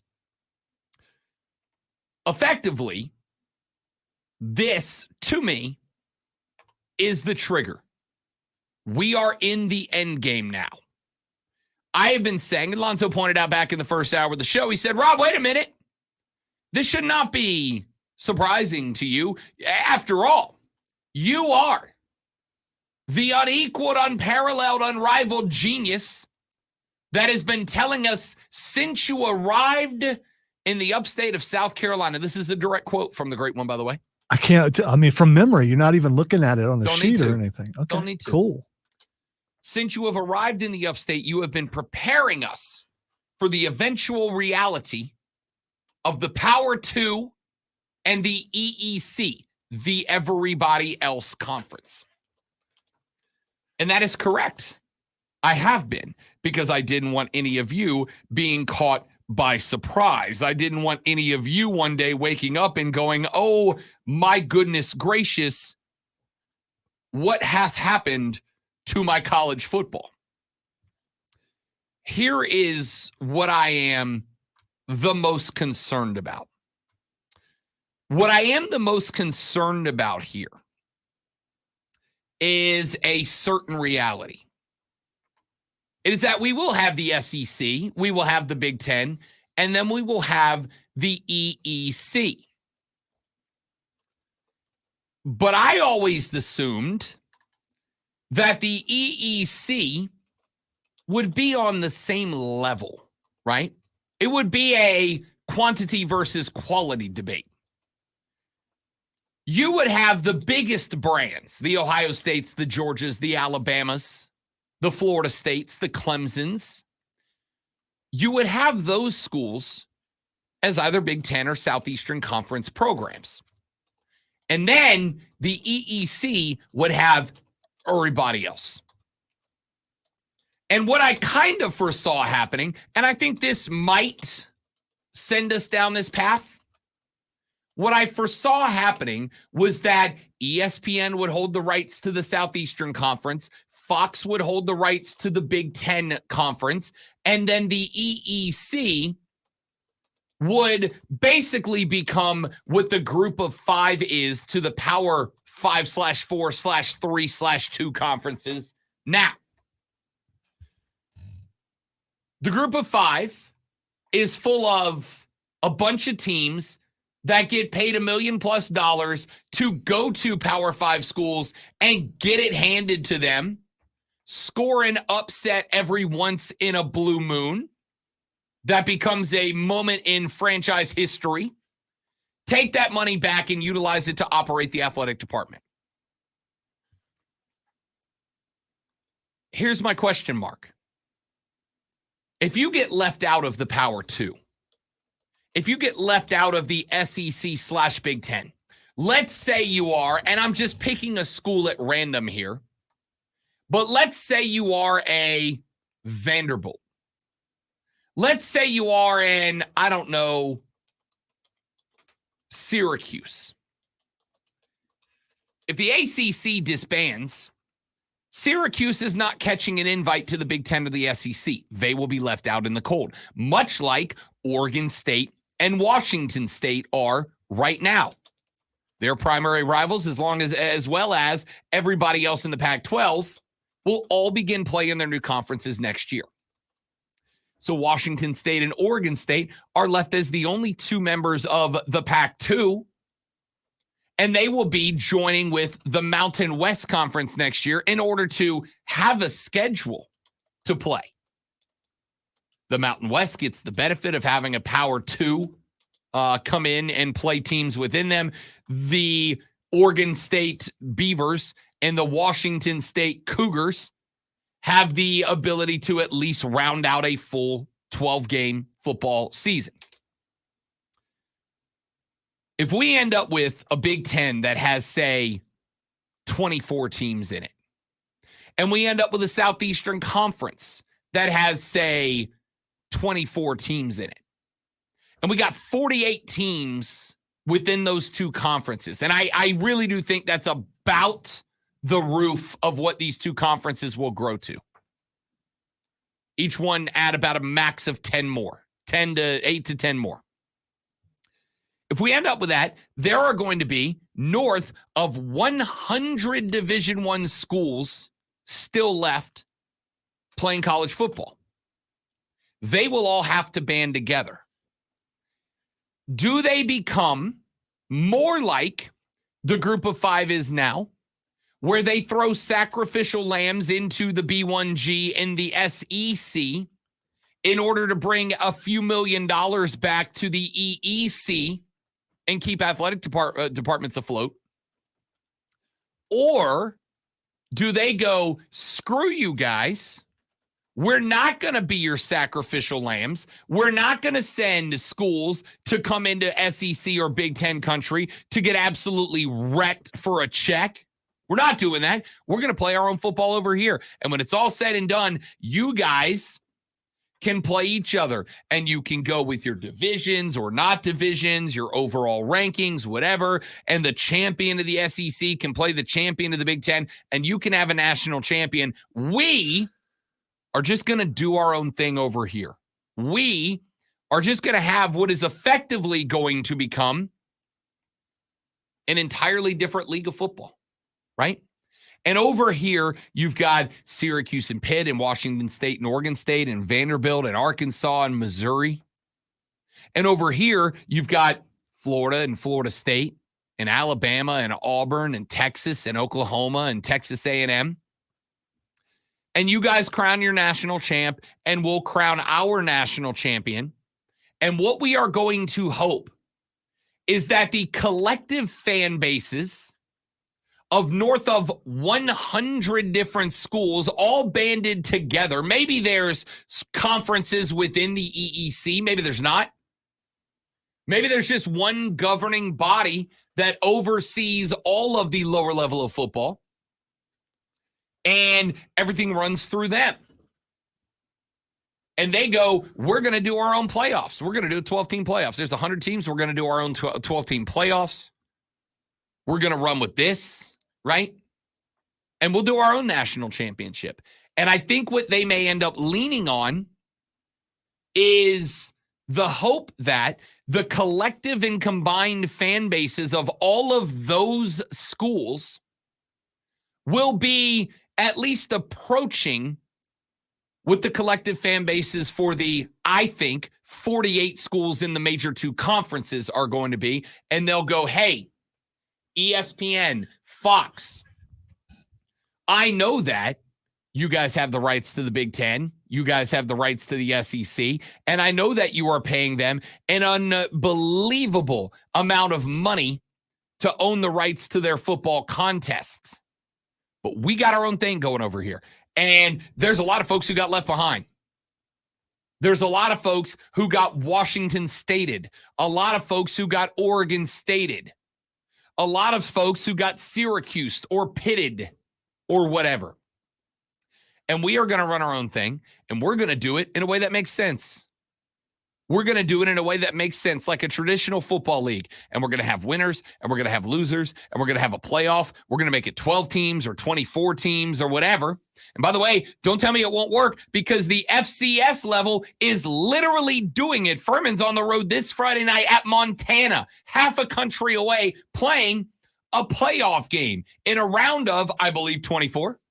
So it can be done. Yes, and a game you can hear right here on The Fan Upstate, starting at 7:30 right after Offsides with Mark Ryan this Friday. The legendary Dan Scott on the call.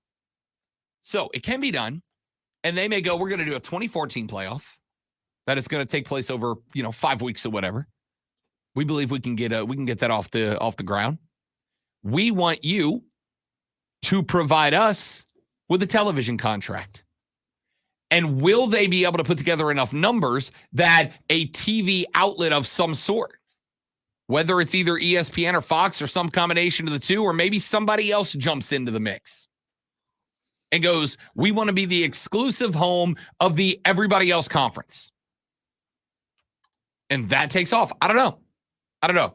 What I do know is this. College football, I have for a while. In fact, we had a text. Let me see if I can find it. We had a text earlier in the show that said, here it is. Rob, what are you worried about? This is exactly what you wanted. And if you couldn't see it getting worse, wow. No. Let's be real clear. This is not what I wanted, because I didn't want anything. I just want college football to be good. I want it to be legitimate. I want it to have character. I want it to matter. And I want it to be fair. That's all I want, right? I know I am not as concerned about, I got into a conversation with a buddy the other day, older guy, said, let me tell you why I'm not doing college ball anymore. He said, when I was growing up, college ball was a very regional sport, right? If you were a team in Florida, you played all the teams in Florida and Georgia and Alabama.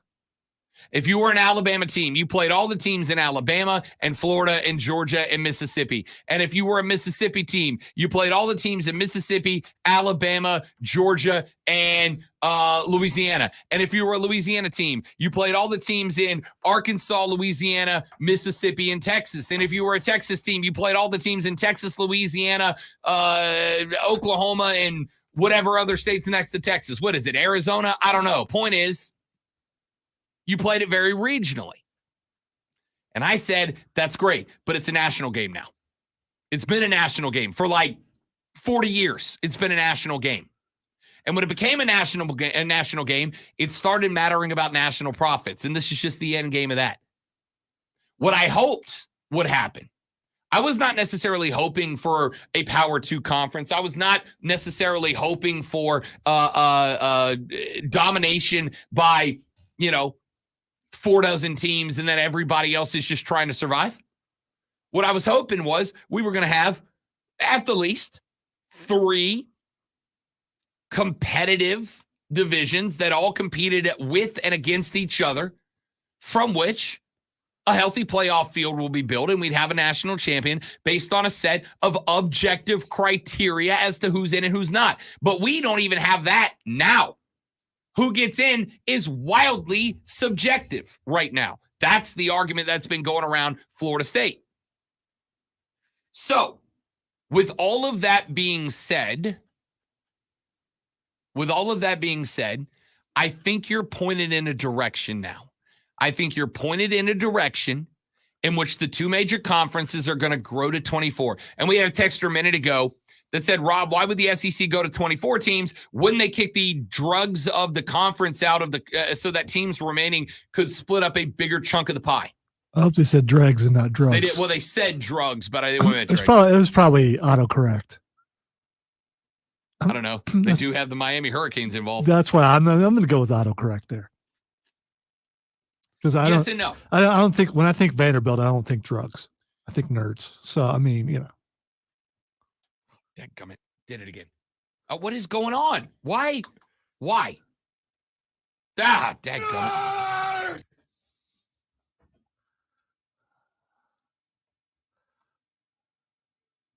Okay. Shut the hell up. They will kick the dregs out. I really do think down the line, you are going to wake up one day to a news conference that said the Southeastern Conference has decided to terminate the membership of Vanderbilt. All right. So earlier, someone, I think it might have been Steven, asked which side of the line would South Carolina be on? Would they be a dreg? I don't think so. And let me tell you why. I don't think there are enough remaining teams, but dude, I mean, that are more of a moneymaker than South Carolina. Well, if it comes to money, yeah. But, right. But aside from that, what do you mean if it comes to money? That's what it comes to. Okay, all right. So, right? so you can disagree? So you can be a team that's not been a winner in a while, but as long as you're still making money, you're still in it. Yeah, it's not if it comes to money. It comes to money. Okay. And as long as you're not, if you are a school that is adding, not taking, you're gonna be fine, right? If you are a Vanderbilt, if you're a Syracuse, if you're a Pittsburgh, you're on the outs because at some point, Clemson's going to get an invite to the Big Ten. All right, now, the only question is obviously we got the whole discussion about the grants of rights in the ACC and the ability to terminate membership, pay an exit fee, get out of your TV rights, because even if you leave, the individual school's rights are owned by the network, not the ACC. So even if you leave, you got to get out of those too. I promise you, I know for a fact there is an army of lawyers in Tallahassee that are continuing to try to figure out where the loophole is, trying to continue to figure out how the hell do we get out. And when they do, Clemson will follow, Miami will follow, North Carolina will follow, Duke will follow, and those schools will catch an invite to the Big Two. But Syracuse won't, and Pitt won't, and Wake Forest won't. And all of those schools will have to collectively gather within the EEC and try to overwhelm those two big conferences just on sheer quantity of fans. Just quantity. Joy B said, in that situation, I'd want Clemson in the EEC. They are a great program, but not a rich one. They won't be able to compete if money is the main factor in the player acquisition. They're already there. They're in the ACC, which is the EEC. I think obviously next year. No. The ACC is not going to exist. That conference is trash. That was proof. What, like 3 days ago, yeah, or that whatever conference that was? is toast. Yeah.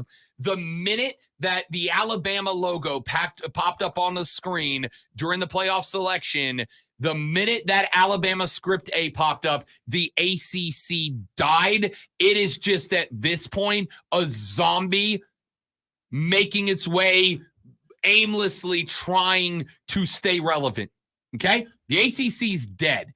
Clemson will catch an invite to the Big Two. Florida State will catch an invite to the Big Two. Duke, Miami, North Carolina will catch invites. The rest won't. By the way, for those on the stream who think I was laughing at the demise of the ACC, I was laughing at Rob's depiction of a zombie, which was excellent. I nailed it, though. So the thing is, it is going to be, if you come into this conference, do you make our television contract richer? Do you make our television contract more valuable? Clemson does. It's a brand. Florida State does. It's a brand. Miami, North Carolina, Duke, they all do. They are brands as well as profitable. The schools that aren't are all going to have to band together, try to do so, and create something that justifies a TV contract to keep them afloat. And I'll tell you what the biggest existential threat is, and then we'll take a break. It's all the other sports. It's all the other sports. If this proposed change goes through, every other sport on every campus is in trouble because all this money. How do you think the best women's how do you feel Angel Reese is going to feel if the school's giving her $52,000 a year while Jaden Daniels is making $2.5-3 million directly from the school? It's one thing if all the NIL businesses are doing that, but if it's the school itself that I'm repping, why would the school continue to fund those sports? Good luck. Let's take a break. We'll come back in a minute. We'll try to get away from this if you want to, or we can keep on it. It's up to you on the Rob Brown Show on the Fan Upstate. All right, guys, quick live read right here, and then we're coming right back. Don't go anywhere.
guy where it's like, stick to the fundamentals, do the right thing, and it'll come to you. So you just, I talked about that earlier, Joey B. come back.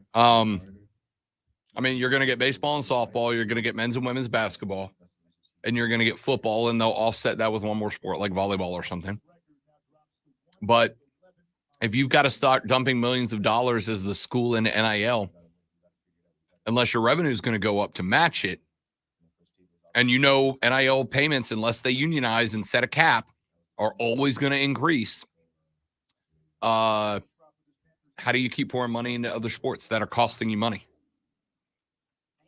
It feels like they're unbeatable. So the fact PJ Glasser with BetQL, Houston Texans are plus 400 to win the AFC South Division over at BetMGM, and I think they are worth the bet. They'll be favored in their final 5 games of the season and have a chance to finish the year with 11 or 12 wins. Meanwhile, the Jags are dealing with injuries to Trevor Lawrence and Christian Kirk, and the Colts have some tough games upcoming. This division is coming down the wire. Take Houston at 4-1. I'm PJ Glasser, bet smart with BetQL, and download the BetMGM app today. For the ones who get it done, the most important part is the one you need now, and the best partner is the one who can deliver. That's why millions of maintenance and repair pros trust Grainger. Because we have professional grade supplies for Sure did. We're going to talk about it. And we have same-day pickup and next-day delivery on most orders. But most importantly, we have an unwavering commitment to help keep you up and running. Call, click Grainger.com, or just stop by. Grainger, for the ones who get it done. 'Tis the season. Season for what? For the Upstate Holiday Lights Show. Where's that? At their new location, District Park, at the intersection of 123 and 153, millions of incredible Christmas lights and music, a giant Christmas tree, a 600-foot-long light tunnel, carnival rides, and even a petting zoo and pony corral. Do we need tickets? Yes, you can pick your dates and times, even buy fast passes at upstatelights.com. We should all go together. The Upstate Holiday Light Show is open now through December 31st at District Park at the intersection of 123 and 153. Get into the holiday spirit and listen to the Christmas Station, Magic 106.3, for all the sounds of the season. Santa Claus is sitting in a car right out there. I see him. Classics. It's the most. Plus, keep Santa's here? the Christmas tree. Where's Uncle Jesse from Good Show? Let's go with that one. Yeah. No, look right there. Oh, I see him from here.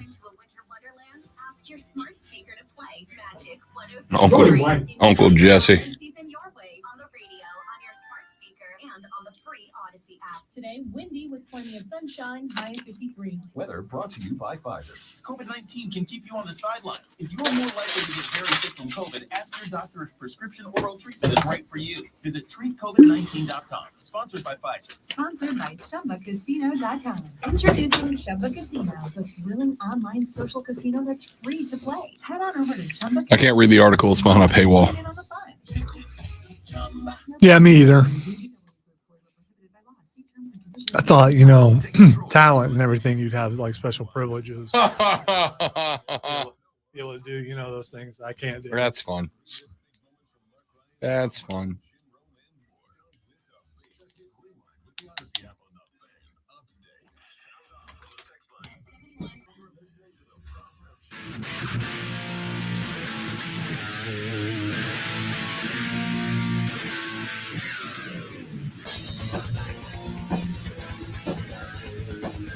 Texas says, Rob, just pay each player $52K per year for 100 players, which equals $5.2 million. And that is obviously a thought. What if the school just salaried every athlete? Well, there's multiple aspects about this that have to come into play.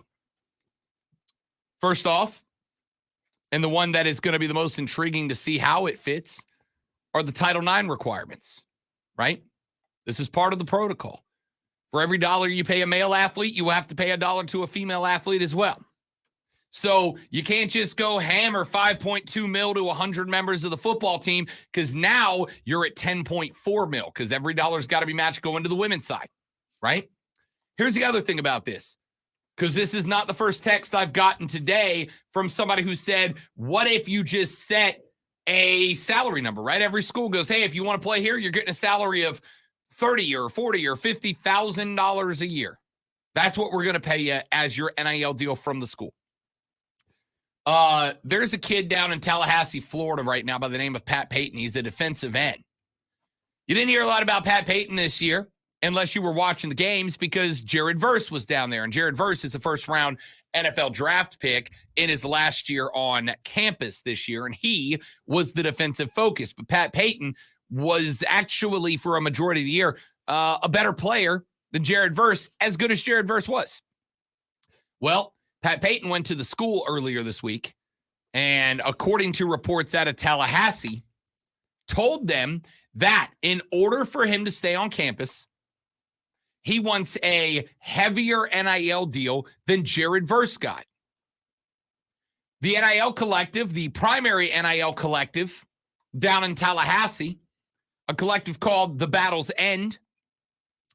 The NIL collective down there basically said, nah, dog, our bad. We ain't that, we don't have that kind of cheese for you, man. Like we don't got it. We can't do it. And wouldn't you know it, he suddenly and surprisingly popped up in the transfer portal. Now, I think there's other elements of that, right? I mean, I want you to think about if you are a football player at Florida State right now. You just went 13-0. You just went undefeated in conference. You're one of only 3 teams in America that did that. However, you are the only of the 3 teams that was not afforded an opportunity to go play for a natty. So coming back next year, when you know it is unlikely that the Noles will be as good next year as they were this year, you're a fringe team.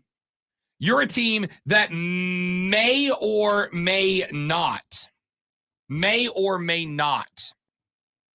be making it into that 4+ whatever, or 5+ whatever, 5+7, 4+8, whatever model they go with. You're a fringe team.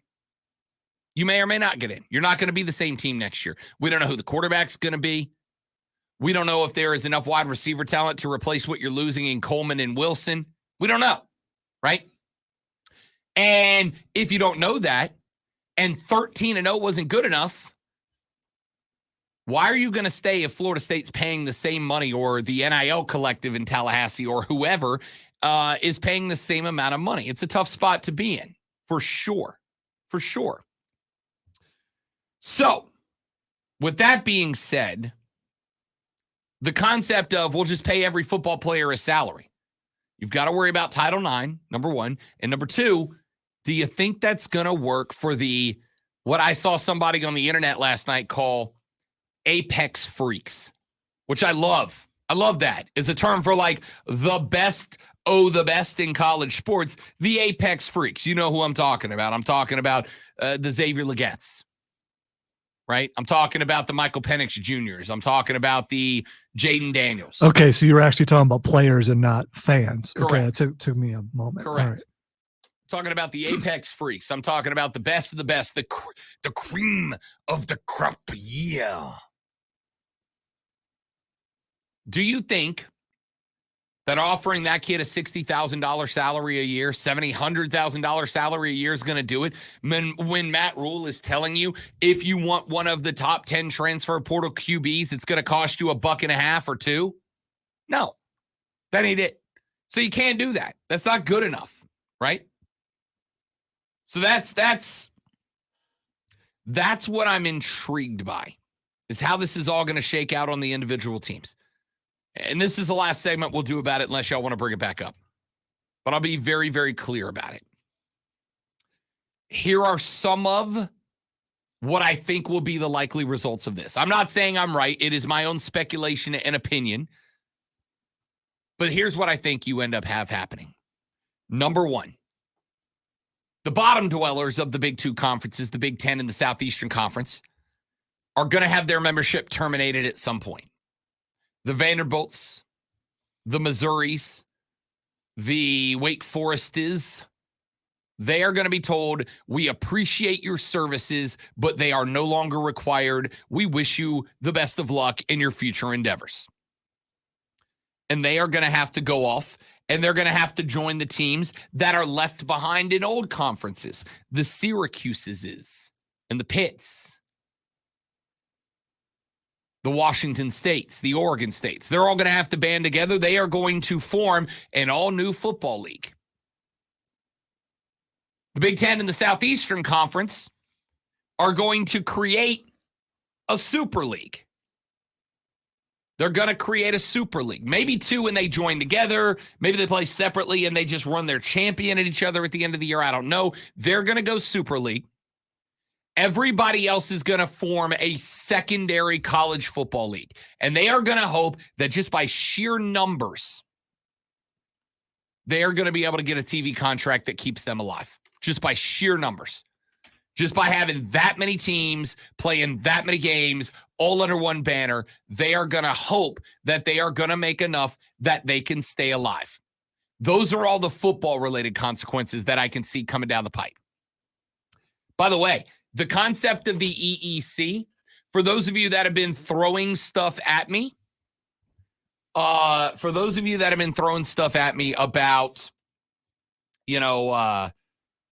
I wish it was back to old school football. I wish it was back the way it used to be. You might love the EEC because they're not going to be raking in what the SEC and the Big Ten are bringing in, right? They're just not. So if that's the case, doesn't it make sense, Lonzo, that if you are, say, Syracuse, that instead of scheduling Washington State and Oregon State on the other side of the country, you would build your schedule with Boston College and Pittsburgh and whatever other Atlantic Northeast schools you can find. If you are Wake Forest, you would schedule your games with teams that are along the Atlantic seaboard, preferably in the middle of America. All of a sudden, Wake Forest and let's say NC State gets left behind, you schedule them, right? Maybe you go over to Nashville and play Vanderbilt. That's not a crazy long drive. Now, all of a sudden, the lower level conference is a much more traditional college football format. It's a lot more regionally based when it comes to schedule making. The teams that are in Florida in the EEC play the other teams in Florida in the ECC, USF, UCF, etc. They play each other. They play the smaller teams in Georgia and Alabama and Florida. And then you have playoff representatives from different regions of the country. So now, not only is your school playing all your new rivals from your part of the country, but whatever one of them is the best and moves into the playoffs, now they are representative of the entire football community from your region. The EEC is going to feel like old school football. The two big conferences, NFL G League, dog.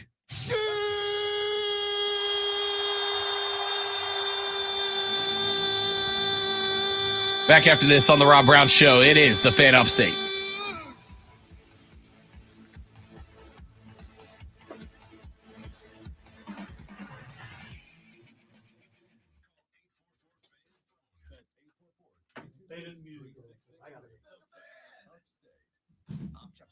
Here's the sports flash on the Fan Upstate. Big matchup this Friday night for Furman Paladins football at Montana, looking to advance to the FCS playoffs. The Grizzlies, the number 2 team in FCS play this year, while the Paladins ranked at number 7. Montana rolled past Delaware 49-19. All right, guys, give me just a minute. I got to make a real quick phone call, and we'll be right back. Don't go anywhere.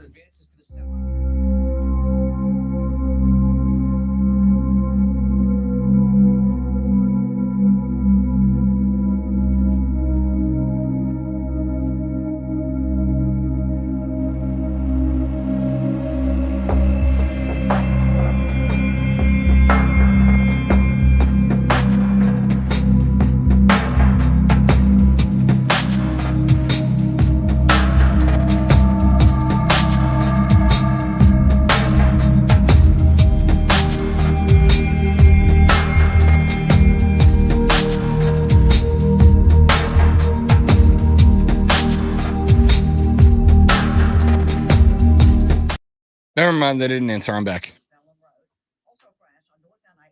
Whitehorse Road, I do see some delays there. Construction eastbound I-85 Business Loop east of New Cut Road that's closed off. There are delays there. Also along I-26 construction there between Highway 11. Love hearing what other people are doing in the building because then I don't feel so bad about, some things. It's easy to think all money managers are pretty much the same, but at Fisher Investments, we're clearly different. Radio, the one place where you absolutely can hear what everyone else in the building is doing.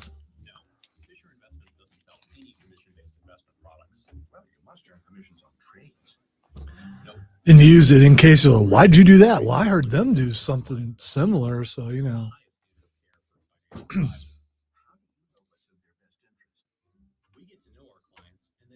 That's implying that we copy. We do not copy. Not saying other people don't copy us, because we know that's true, but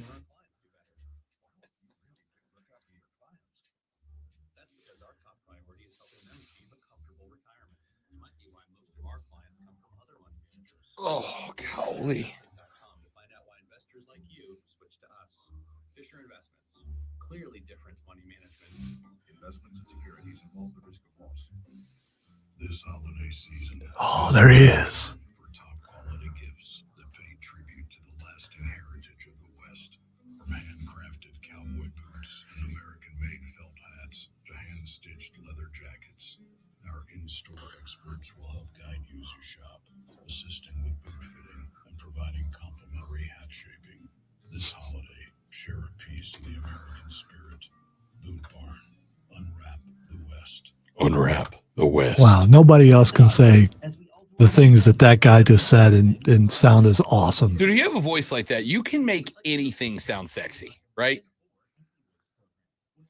One fish, two fish, red fish, blue fish.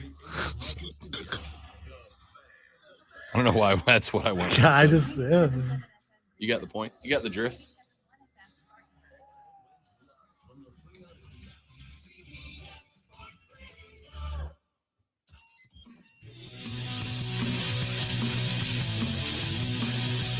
Eight 844-326-3663. Text us 71307 on the carpros.com text line. Start your text with FAN, F-A-N, FAN, F-A-N. We'll read them on the air. Lee in Greenville says, Rob, why don't they just have the top 26 teams duke it out since bowl games don't matter? I think that will be the reality, certainly for what I believe to be the future, which is the everybody else conference, the not Big Ten, the not SEC. I think the Big Ten and the SEC will likely stay with what I think they'll end up doing is I think both of those major conferences will do a 12 or 24 team tournament, probably 12, but a 12-team tournament to determine their champion. And then those two champions will play each other in what will be the power conferences, I guess. The power conferences national championship. Then the lower level will distribute a national championship as well of their own playoff volition. And basically, and I think, Lee, you're onto it here, I think the bowls are going away. Or they will just be incorporated into the playoffs of each, right? Just like they are now. But I think you will not see the Pop-Tarts Bowl or the Duke's Mayo Bowl be just a fun game that happens on a random Wednesday in December for no reason. I think instead what you will likely see is either all those games go away, though they won't, because again, as Lonzo pointed out, if it comes down to money, it does. It always does. It comes down to nothing else ever. America. There's a lot of sponsorship money on the table there. And so basically the bigger bowls that have a bigger fund to draw from, and this is speculation and a guess from me, but I think it makes sense. The bigger bowls will hand over bigger paychecks to be involved with the SEC and the Big Ten, and all the bowls that are left will give whatever they have to the EEC to be the playoff games, right? You'll do one round of each where the higher seed hosts the lower seed in the opening round, and then the second, third, fourth question mark, and question mark rounds will take place in progressively more high level or high image, I guess, bowl games. But I think this is just the direction I think we're going. I think you get to a point where the collectives fold into the school, the collectives raise the money, that athletes are going to sign their NIL deals through the school, while maybe still being allowed to do their own thing on the side. And I guess this is the most frustrating part to me. This is the most frustrating part, I think, to me. The most frustrating part to me is the NIL is a fine solution. It's fine. You don't need to do anything. This isn't being driven by, we need to solve the NIL problem. It's not. This is being driven by, how do we generate more income out of the juice? How do we get more cash out of this product? And the belief is going to be that if you stack all the big brand teams together, people are going to watch just because they're the big brands. And if you stack the EEC together, people are going to watch because there will be so much football and not enough room inside the Big Two for everybody. And this will at least give you somewhere to play and make it a more regional event. NIL in and of itself is a fine solution. This is not about solving that problem, because there ain't that problem. Enforce the rules that are on the books, and that is a good solution. This is about there is a maximize problem. capitalism. There absolutely is a problem because of NIL, because the schools cannot legally come out and say, hey, we offered them more money. Now they can. They can't. They don't have to be dependent on supposed outside sources enticing athletes to come. Now they can say, hey, we've got the money to bring you here, and we're going to bring you here. That's what I mean. So many people are in the portal right now, and so many teams are losing players that you didn't think would leave. If they could pay them themselves, then there wouldn't be as much movement. I think this eliminates a lot of the movement. First off, and this is what I am truly most interested in, will these players still be able to sign NIL deals on the side? Because let's talk about the apex predators, right? The Jared Verses of the game. So is this money on top of what they can get from everywhere else? Right. Yeah. Because Jared Verse is expected to, in fact, if you go to, I don't remember exactly which congregation site it was, but there was a congregate recruiting site I saw the other day, Lonzo, that has added a category to the profiles of every player. Now it not only says height, weight, position, 40 time, and number of stars, it also says approximated NIL value, right? So you go look, and they basically compare the NIL deals of similar players at the college level and go, all right, a wide receiver at this height, weight, with this projection is making around $750K in NIL deals. This is his projected NIL deal. That is now a part of recruiting, right? Because if you want to follow the Matt Rule train of thought that he gave us last week, when I said, hey, you're recruiting 3. You're recruiting kids out of high school to your school. You're recruiting kids out of the portal to your school, and you are recruiting the kids in your school to stay in your school. Well, if I am trying to recruit kids, as Matt Rule said he is and wants to, if I'm trying to recruit kids who want to be here, one of the things that I need to know is approximately what the NIL valuation of that kid is, so I can see, are we going to be able to entice them to stay, right? Because if I go, this kid's got an evaluation of 1.2 mil, and your collective goes, we can offer him 500K, probably not a kid you necessarily want to recruit. Unless he's just like, coach, I don't care about the money. This is where I want to be. Right? And how soon do they start compiling these lists about how much money? I mean, when they're a sophomore in high school? I mean, well, no. So what they're doing is they're looking at current college players that are of the same profile. Right, but you're going to have to move back so the projected guy who's graduating can know right away how much he's worth. Right.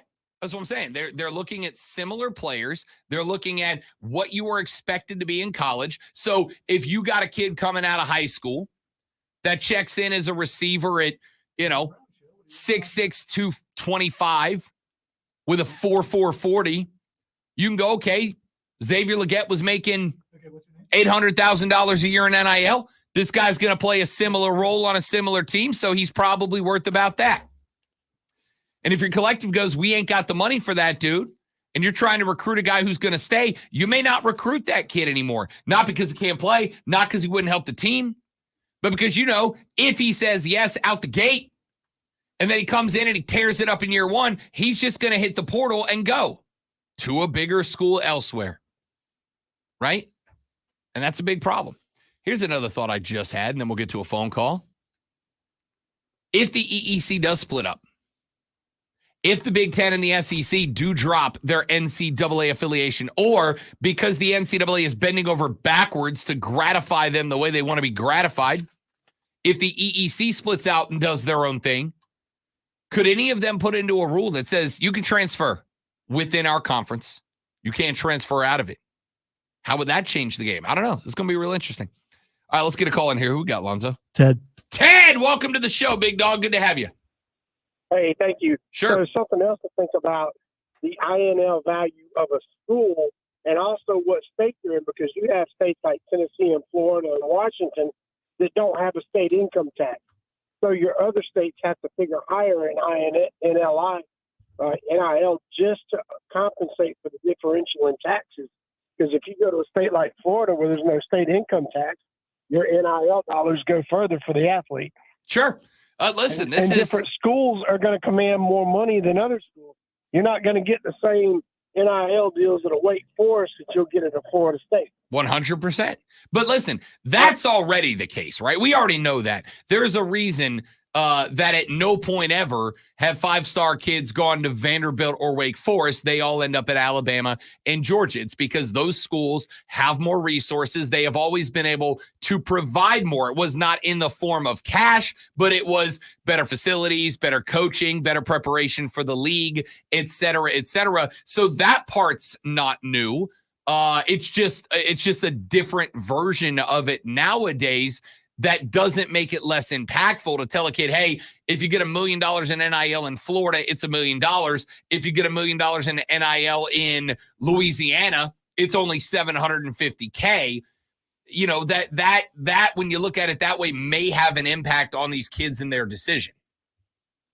Well, and think about this. The Pony Express they got the death penalty for basically what's going on now. They were just forward thinking. That's all I got. I'll take it off the air. Y'all have a good one. All right, Ted. Thank you, buddy. Great to have you, man. Appreciate you checking in.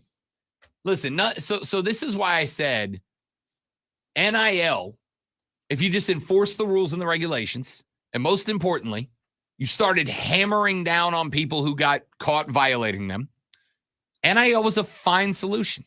It was fine. It was great. It worked just fine if you enforce the regulations.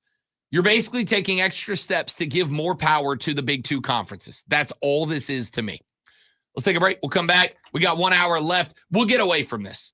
We got to get some NFL in here. We got to get some NBA in here and plenty more. I am Rob Brown. He is Lonzo. And this, ladies and gentlemen, is 60 seconds of pure bliss in Lonzo Sports Flash. You're welcome. Jacksonville has announced that the ankle injury suffered by Trevor Lawrence in the Monday Night Football game against Cincinnati was a high ankle sprain. The team doesn't expect Lawrence to need surgery and did not rule out a return to the field this weekend. The Cleveland Guardians entered last night's MLB draft lottery with just a 2% chance of winning the top overall pick and still won it. They beat out 8 teams with better odds. The Reds will pick second, followed by Colorado, Oakland, and the White Sox when the draft takes place on July 14th. The NBA in-season tournament semifinals are set. The Milwaukee Bucks will join the Indiana Pacers in the East. In the West, the Lakers will match up with the Pelicans.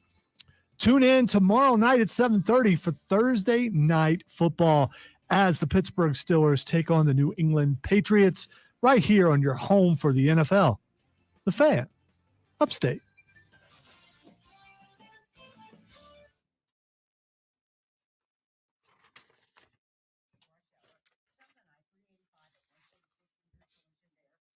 All right, so I didn't know it once today. Whatever, man. So I'm not 100% or 90% or zero. I just, whatever. I don't care.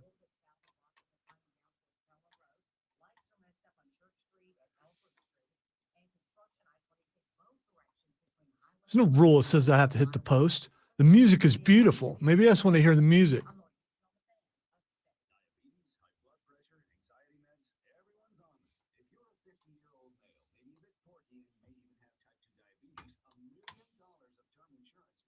Yeah, sometimes my computer will only work if I throw my hands up.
What the?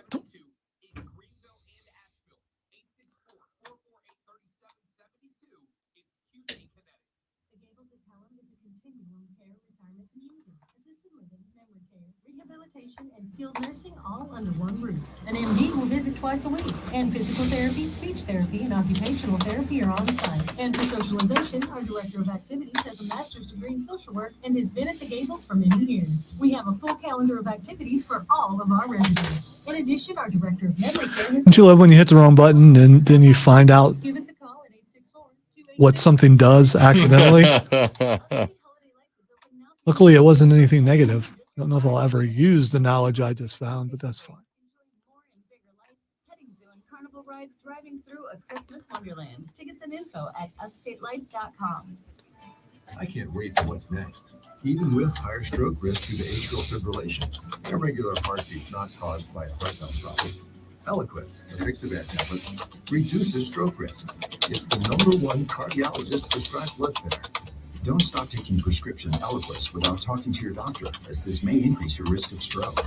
Eliquis can cause serious and, in rare cases, fatal bleeding. Don't take Eliquis if you have an artificial heart valve, abnormal bleeding, or have antiphospholipid syndrome. While taking, you may bruise more easily or take longer for bleeding to stop. A spinal injection while on Eliquis increases risk of blood clots, which may cause paralysis, the inability to move. Get medical help right away for unexpected bleeding or unusual bruising, or if you have tingling, numbness, or muscle weakness. It may increase your bleeding risk if you take medicines, such as aspirin products, NSAIDs, SSRIs, SNRIs, and blood thinners. Tell your doctor about all planned medical or dental procedures. Learn more at Eliquis.com or call 1-855. So the side effects are longer than the commercial itself about. So does that still make you consider using the product? I don't know.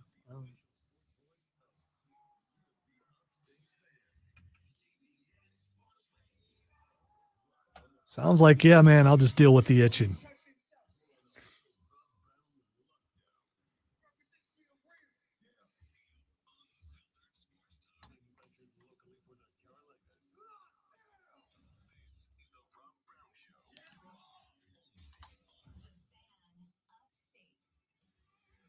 Good morning.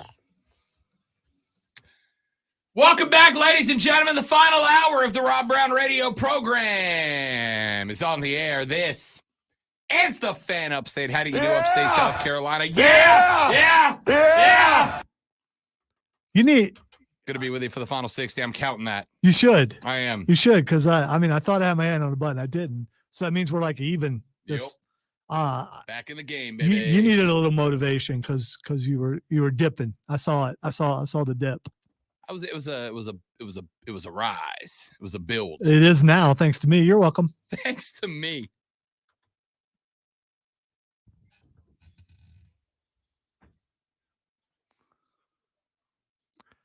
Okay. Chuck. The one part I don't. What's your draws on? What's your draws on? Yeah, but what's the alternative? No draws? No, like you would be dressed like an adult. He said if you're sitting around in your No, underoos. I get what he's saying. I do. I understand. I understand. But No, actually, I need. Well, yeah, I mean, you take you can have 10 minutes if you want it. you're not the boss of me.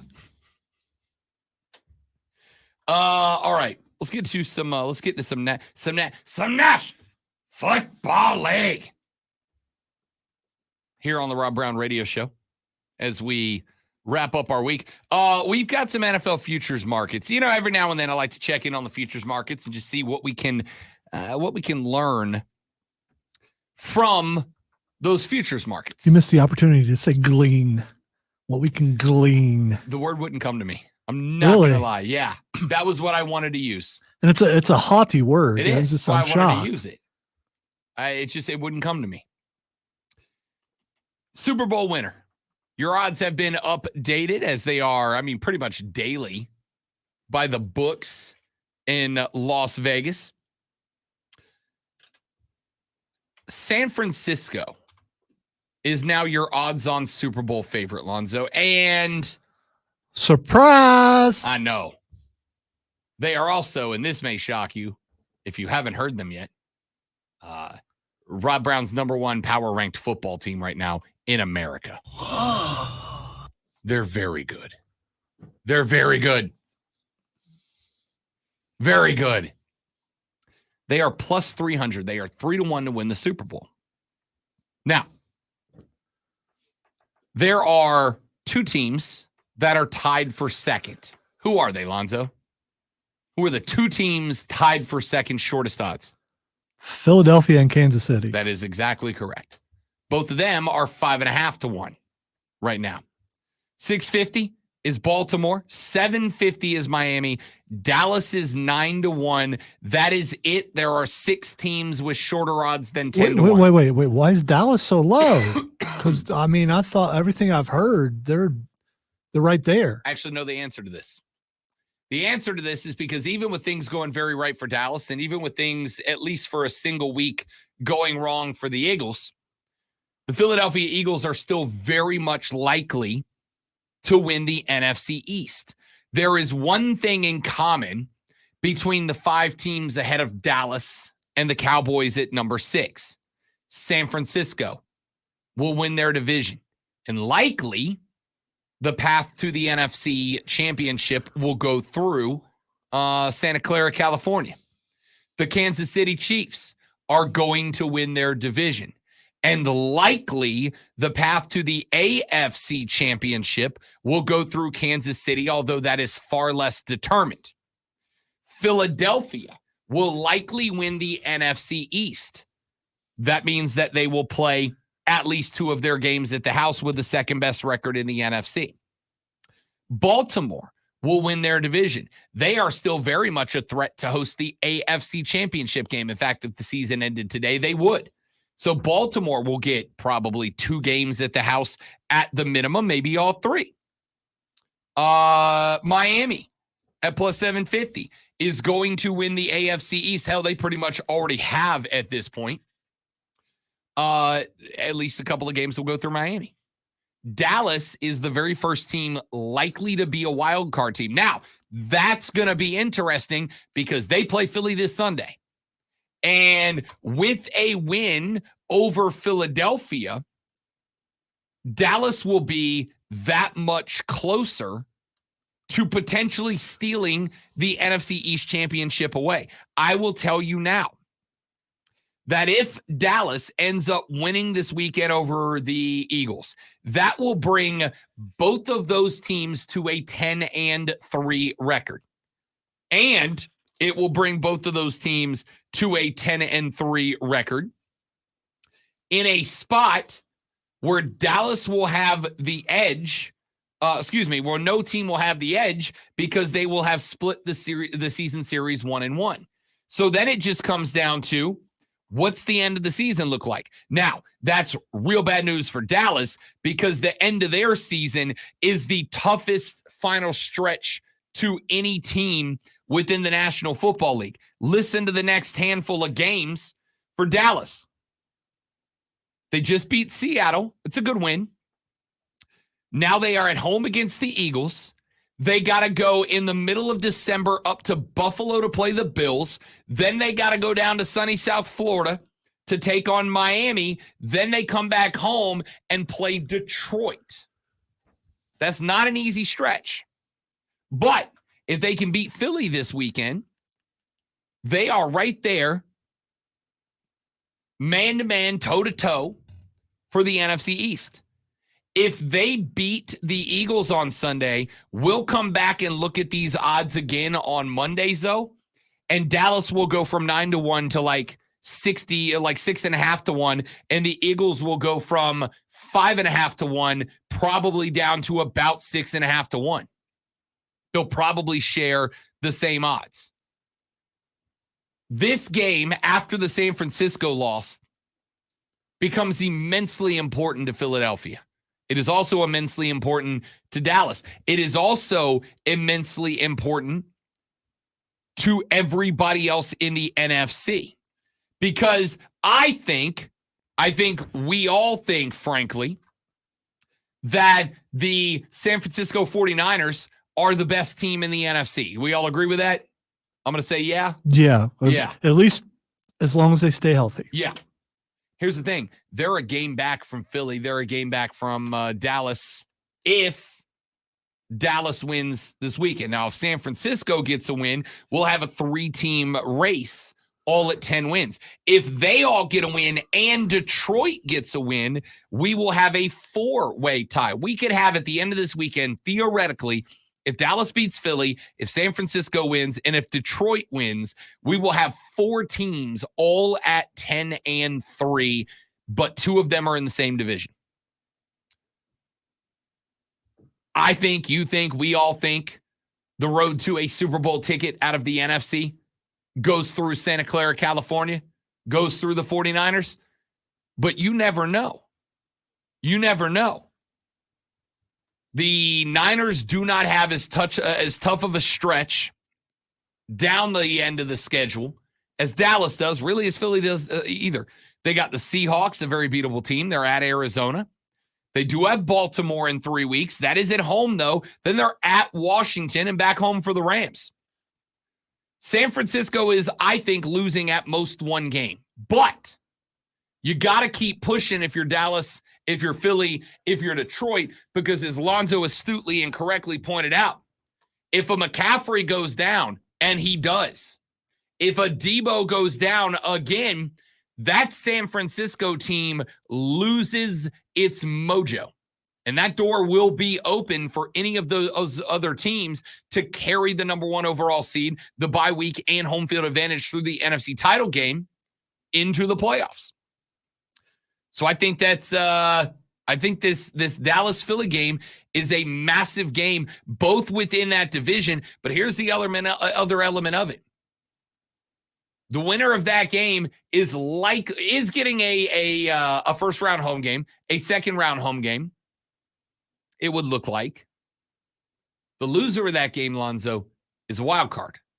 The loser of that game will have to go on the road 3 consecutive weeks. That's been kryptonite for the Dallas Cowboys. Road playoff games have been where the Cowboys season has ended year after year after year when they've made the playoffs.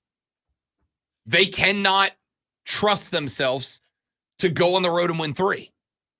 That's why this game. Now, the only hope that I have is that it doesn't turn into what we had with San Francisco and Philadelphia last week. Game of the week. Everybody was hyped. Turned out to be an absolute snoozer. Turned out to be a bore fest, right? Let's hope that's not the case this time around. Let's hope we get the best version of Dak Prescott and the Cowboys. Let's hope we get the best version of Jalen Hurts and the Eagles. That being said, I like Dallas to win this game. I like Dallas to win this game because of what we talked earlier about in our Overreaction or Make Sense segment back at 720. I am out on Jalen Hurts. Now, I like Jalen Hurts. By all accounts, Jalen Hurts is a great dude, good guy. And I hope that's correct. But I'm out on Jalen Hurts because San Francisco just showed you the blueprint on how to beat this guy. Just make him be a pocket passer, right? Jalen Hurts is the guy that kills you by extending plays, by utilizing his athleticism to buy his receivers more time on the outside to make stuff work. What did the 49ers do? They went tight man coverage with excellent defensive backs. They closed the pocket. They did not let Jalen Hurts out of it. And they forced him to play pocket passer football. And he couldn't do it. Couldn't do it. Now, you're going to get away with that against the Giants, the Commanders, bum, bum, bum, bum, bum, bum, bum, the Rams, the Saints, the whole NFC South. You're going to get away with that against those teams. You're not going to get away with it around top-notch NFC teams, top-notch NFC defenses. You're not going to get away with that against San Francisco. Well, I'm going to tell you right now, Dallas's defense is as good as San Francisco's is. San Francisco's got a little extra edge in the front, I think. I think Dallas is a little bit better edge in the back. I think the fact that they can play a press and run on the outside that takes CeeDee Lamb off his game, or excuse me, not CeeDee Lamb, A.J. Brown off his game. The fact that they can play press and run with a single high safety means that they can send more exotic looks at the line. That's how Dallas has won a handful of games that they have won so far, including that Seattle game. All they did with Seattle was refuse to allow Geno Smith to have a day, right? We're not going to let you beat us outside. We're not going to let you run the ball. We're not going to let you break contain. We are going to, if you beat us, it is going to be because Geno Smith sat in the pocket, properly read a defense, properly diagnosed the defense, and properly executed the play in the face of that defense. Geno Smith can't do that. Now, again, I really like Geno Smith. Geno Smith is my guy. I am pulling for Geno Smith. As I said on Bet for the Cycle last week, I am hoping against hope that Geno Smith gets such an absolute validation this year that his life turns into a Disney movie. That's what I want. I love the guy. But Geno Smith's not a guy that you can ask to drop back into the pocket, make a read, and perform. He can't do it. It's not his style. He's just a taller, older Jalen Hurts. And when the blueprint gets out on a guy like that, it's kind of tough to work around. You add on to the fact that Philly has, in the biggest games, failed to run the football. They failed to run. What did they do, like 57 yards of rushing last weekend? They have failed to run the football. How do you beat a defense that is trying to force you into being a pocket passing attack? You run the football. You get the ball on the edge. You have your running back break contained so your quarterback doesn't have to. And Philly wasn't able to do that because San Francisco was too keyed in. They got unafraid of Jalen Hurts. They weren't afraid of getting cooked. And so they just attacked. Y'all, Dallas is going to do that, but like better. Dallas is going to be unhinged defensively on Sunday. So I think this game is huge, man. I really do. All right, let's take a break. When we come back here in just a minute, there is an article up on Twitter written by Joe Person on The Athletic, and it's got a very interesting take on what happened at the end of the Frank Reich era there in Carolina. I want to talk a little bit about that and see if we can kind of start to put our finger on what's next for the Panthers. We'll do that next on the Rob Brown Show. Rob Alonso and you, it is the Fan Upstate.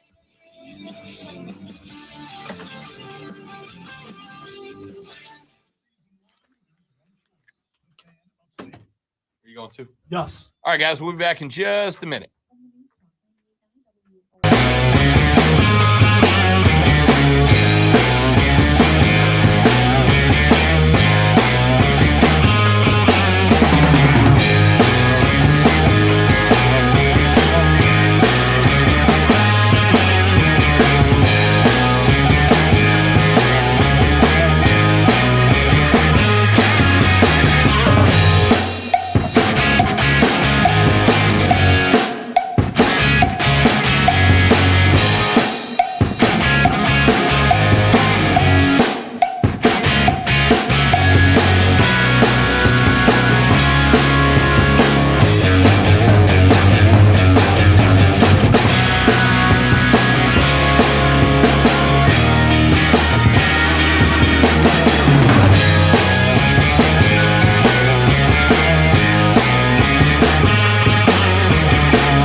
I'm going to go home today and start a fire in the fireplace I like a fire. and reflect on my life so far. Occasionally looking out the window longingly.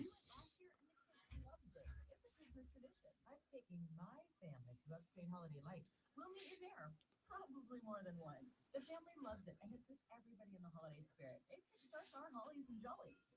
The Upstate Holiday Lights Show at their new location, District Park, at the intersection of 123 and 153, is open now through December 31st. Enjoy the magic of the season with family, neighbors, and friends. For more information, visit upstatelights.com. You know, and I know how this is going to sound, but I'm going to say it anyway. I know what my jollies are. I don't know what my hollies are. Can you have your jollies without your hollies? Can you have your hollies without your jollies? How do I have my hollies? I don't know. Is it just holly? I don't. Is it just holly? We've got holly up in the house. I got a holly bush in the yard. That's the sharp pointing ones, right? Yeah, that's where the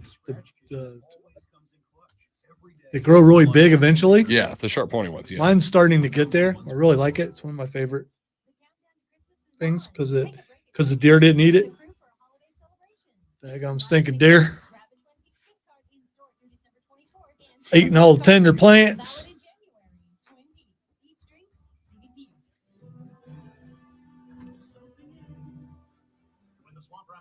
Speaking of which, I almost took out one. It almost looked like an elk the other day, and I'm like, how in the world did that thing make it through deer season? No, because there were points everywhere, and like, man, that would scratch up my car.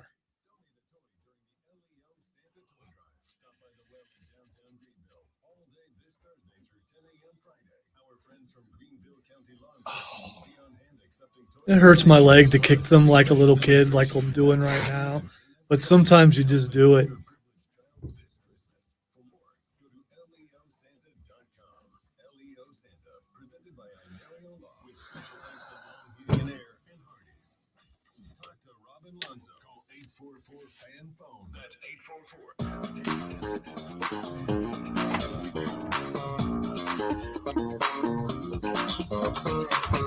So there's an article that came out in The Athletic, and it was written by Joe Person, and it was written by Diana Rossini. And it's very, very interesting. I started reading through it earlier.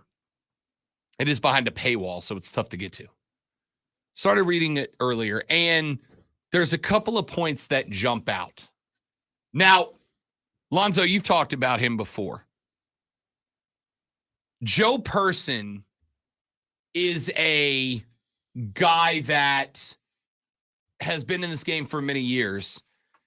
And I think that he's a guy that has gained some validity as a journalist. Like if Joe Person says this is happening in the building, there's a good chance he's right. Well, especially in that area for sure. Yeah. I think Joe Person, who covers the Panthers for The Athletic, is probably a guy that if he says this is what's happening in the building, you can pretty much take it to the bank. And if that is correct, this article that he has put up is very disconcerting. Very disconcerting. Within this article, there's a number of different points. Within this article, there are some thoughts that, number one, David Tepper, when Frank Reich was hiring his offense, said, hey, my dude, I don't want you to just hire your boys, your guys. I want you to go outside the circle, and I want you to assemble an all-star cast. Now, that kind of jumped off the page at me, great one, because I remember, if I recall correctly, in a press conference immediately after Frank Reich was hired, and he was asked about the hiring process, he used almost that exact phraseology. If I recall correctly, he at one point, when asked about hiring coaches, said, listen, I'm not just going to hire a bunch of my friends. I'm not just going to hire a bunch of my guys. I am going to look outside the circle to get the right group of guys in here. And I remember listening to that. And, you know, as a fan, you kind of want to be excited about that, right? But I do think there's an ugly reality to this. And I think the ugly reality to this is that there is a reason that most people, when given a chance to pick their workmates, are going to pick people that they have a good relationship with, a positive relationship with. If you got a positive relationship with somebody, it's going to be easier to work with them. Also, if you've worked with someone before and they understand your vision of what you're going to try to do there, you have to work less on getting them on the same page because they're already there. Right. Lonzo and I have been doing this long enough and together long enough that we're on the same page most of the time. And the couple of times that we're not, we're in a spot that I can go, hey, Zoe, we need to do this differently. Or he can go, hey, Rob, this isn't working. Try this. And we go, okay, cool. We're on the same page. Let's go. Let's do this thing. If Lonzo tomorrow came to me and said, Rob, I'm better than this. I'm out. I can do better, and takes off, and they bring in a new guy, it's going to be dysfunction at the beginning because we don't know each other. We don't have that chemistry. We don't have that communication down.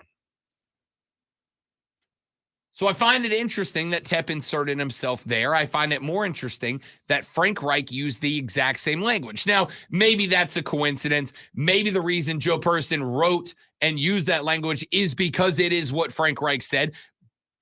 But it sounds to me like that's a pretty common vernacular within the Panther offense, within the Panther coaching staff. The second thing that's interesting is that according to Joe Person, he was told by Panthers coaches, anonymously, of course, that there were cliques of coaches, that there were little social groups of coaches, that over here there was this coach and this coach and this coach, and over there was that coach and that coach and that coach, and that these coaches were very frequently bringing complaints about each other to Scott Fitterer. And Scott Fitterer was then relaying that information to David Tepper. But of course, as anybody in a high power position would, I mean, you can pretty much rest assured Scott Fitterer is going to put a spin on that makes him sound like he's doing the right thing. And it's those coaches' fault, right?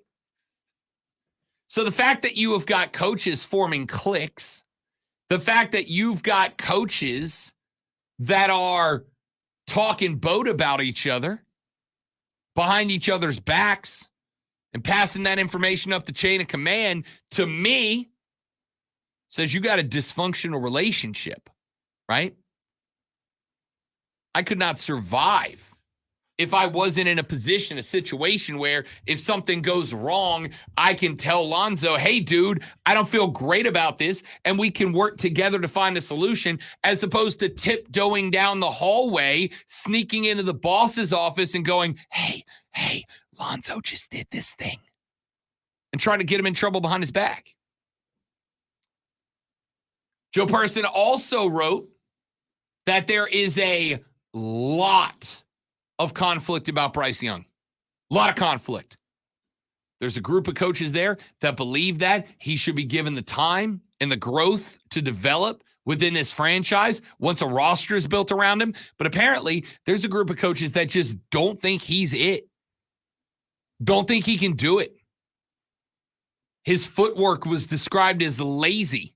He's described as not learning how to be better when it comes to the mechanics. And I will tell you that, to Lonzo's point, the smaller you are as a quarterback, the more mechanics become a massive part of your game. The footwork thing is the thing that I've been talking about since the beginning. Yes, it is. How he just goes and he stands flat-footed and he just doesn't move. He's a statue. But when he moves his feet, when his feet are doing something, he plays better. Yep. And there are only two reasons why you do that: laziness or fear. I always thought it was fear. A lot of some coaches within the program apparently think it is lazy. And I'll tell you this as a brief aside that is related. It took me years after I got out of college to develop a work ethic. I mean that. I have one now, but it took me years to develop a work ethic. And the reason Can why. you show me how to do? I don't know what. It's tough. It's real tough. Sounds like it would Real be tough. a lot of work. It took me years to develop a work ethic because for a number of years, and I'm going to brag on myself, for a number of years, everything was easy to me. I didn't really have to study when I was in school, right? Teacher went over it in class. I absorbed it. I picked it up. I got it. Let's go. Test time. No problem. When I went into the real world, early in my career, things were very easy to me. I will be honest. I'm still very fortunate that they are, right? Part of the way I made myself valuable around the radio stations I work at is that I taught myself to do every job.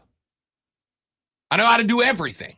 Not great, not well, but I do. If bleep hits the fan, something happens, I can pop over there and sit in Lonzo's chair or come in and sit in Diesel's chair or Mark's chair. I can go program stuff. I can record. I can edit. I can upload. I can do everything, which is not true of most hosts. The problem that developed for me was that there were so many years of my life where everything came easy to me that when I got to the point in my career where it was time to really button down and go nose to the grindstone and get it done, it's not that I didn't know how to, it's that I didn't know the process. I didn't know how to work. I didn't know how to work hard. I had to teach myself that. And I kind of feel like that's Bryce Young. The football's come easy to him. It's always been easy to him. So the mechanics were never really all that important. When he's playing in high school in Alabama, when he's behind the biggest offensive line, that was real, real good. He didn't really, there was no point where he had to have good footwork and mechanics.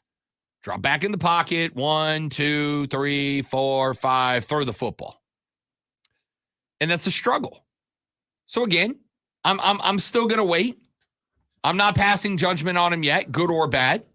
I'm just neutral. But apparently, a good chunk of the coaching staff truly believe this was a massive swing and a miss, that they screwed the pooch going with this guy and not C.J. Stroud. And the conversations taking place within the locker room aren't just taking place within the locker room. You have got Scott Fitterer playing the role of Littlefinger. That's a Game of Thrones reference. If you don't get it, sorry. But basically, the guy who's trying to play all sides in order to prop himself up, right? Because if the coach is coming to him and going, hey, Scott, I got a problem with X, Y, and Z that Frank Reich's doing, he's going to go to Tep, but he's only going to give him the information that makes him look like it's not his fault or that he should get credit for the good stuff. The whole thing just reeks of dysfunction. Reeks of dysfunction. And the problem here is when you've got elements of backstabbing, tattletaling, dysfunctional lack of communication, when you got all this going on, how the hell do you expect anybody to get better, to succeed, right? Bryce Young's success this year is get better, be better. I don't know that he can in this scenario. And this is not me defending BY. This is me throwing the entire organization under the bus based on the reporting of Joe Person. This whole thing's ugly. So I'm really intrigued to see what the response to this is. I'm interested to see what the response to this report is, to these articles are. I wonder if the next time the Panthers hold a press conference, if Joe Person is going to join the Scott Fowler Memorial You Don't Get to Ask a Question group or if they'll address it. I don't know if it'll matter or not if they do. But this whole So thing I don't know how screams- big the media room is for a 1 in however many loss team. Oh, it's huge. And I'll tell you why it's huge. Controversy, right? It is controversy within the Panther franchise. It is raw, ugly curiosity from fans outside. Listen, here's the part you don't like. When somebody says the word circus, what's the first word you think of? For most people, I think, it's clowns. Exactly. The circus has got a lot of cool stuff, man, right? They got jugglers and trapeze artists and contortionists and, all the stuff that puts on the show. Bearded ladies, the freak show, wrestling got its start at carnivals and fairs. The circus has got a lot of stuff. But by and large, if I ask 100 people, if we play word association and I say circus, I think a majority of Americans' first word that they instantly think of is going to be clowns. That's why we call stuff clown show, right? What a clown show. People are absolutely paying attention to Carolina right now, but they're paying attention the same way that when you go to the circus, you go watch the clowns. Ha! That guy hurt himself. That guy hit that other guy with a pie. How hilarious. How amusing. That's what you are right now. It sucks, but that's what you are. One of the other problems that got brought up is that Frank Reich and Thomas Brown were nowhere near on the same page regarding installing and executing an offensive game plan. Thomas Brown wanted to run a Sean McVay style offense that had a lot of motion, very West Coast, very innovative, right? Ordinarily, you would do this, but we want to do this instead to capitalize on a weakness, whatever the case might be. On the flip side, Frank Reich wanted to run the Frank Reich traditional pro-style offense. And the two could not meet. The twain never shall meet. And they didn't. And it caused dysfunction. It caused them to have a playbook that was like 75% Frank Reich, 25% Thomas Brown, and it just does not work. You cannot multitask two offensive systems at the same time. It doesn't work like that. So reading through all of these accusations effectively, reading through all of these accusations that Joe Person has in the article, fully with the knowledge that if there's that much smoke, there is likely fire. Oh, by the way, on top of all of that, my favorite thing from the entire article, great one. Apparently, not only is DJ Chark unhappy, not only is Laviska Shenault unhappy with their lack of usage within the offense, but on top of that, apparently the offensive line hates everybody. Why? Because they are built to be a power run team. They are all power run specialists. They've been asked to play in a traditional pro style pass heavy offense, and it's not going great. And we've been saying that from the beginning. That's what this offensive line is built for. And talking about how they need to run the ball more because traditionally that's what the Panthers have been, and they just don't. And when they do run the ball, they do. I mean, Chuba Hubbard has had a couple decent games lately. Yeah, that's pretty much it. The offense is built to power run. The offense has been. Now, the last couple of games they have, and hey, wouldn't you know it, Chuba Hubbard goes over a century mark this past week. When they power run, it worked. But I think you've got to look at it from the perspective of if you got brought in and built to be a power run offensive line, the offense goes pass heavy, what are you going to look like? You're going to look like a chump. Your numbers are going to suck. Your stats are going to suck. And the next time that you're up for a contract, you got to go, dude, I know my pass block grades suck, but you got to keep in mind, you got to understand how often they were trying to throw when I'm a run block guy. And apparently the whole O-line hates everything right now. Why wouldn't they? There is concern about the defensive line at Carolina. They had put together a defensive line built to run a 4-3 defense. They bring in Ejiro Evero to be the defensive coordinator. He's a 3-4 guy. They switched to the 3-4. I thought it was going to be great because I thought you had a couple of guys that were playing down D-line that will be able to stand up, walk back, play an outside linebacker, and give you some versatility to move laterally within a division full of good quarterbacks. But it turns out apparently the defensive line is ticked off because now they all have to play out a role. They have to all play out of the role that they were used to, and they blame the defense suffering on the change of tactics, on the change of schematics. And that's going real bad too. This article from Joe Person is at the very least concerning. At the very least, it is wildly concerning because it says even with Frank Reich gone, Lonzo, I am on board now. You got to blow the whole thing up. Everybody's got to go. Evero's got to go. Brown's got to go. Everybody in that locker room. When the Panther season comes to its conclusion, just after, just a couple of weeks or a week after New Year's Eve? Yeah, it was over a long time ago, but they still got to finish. Yeah.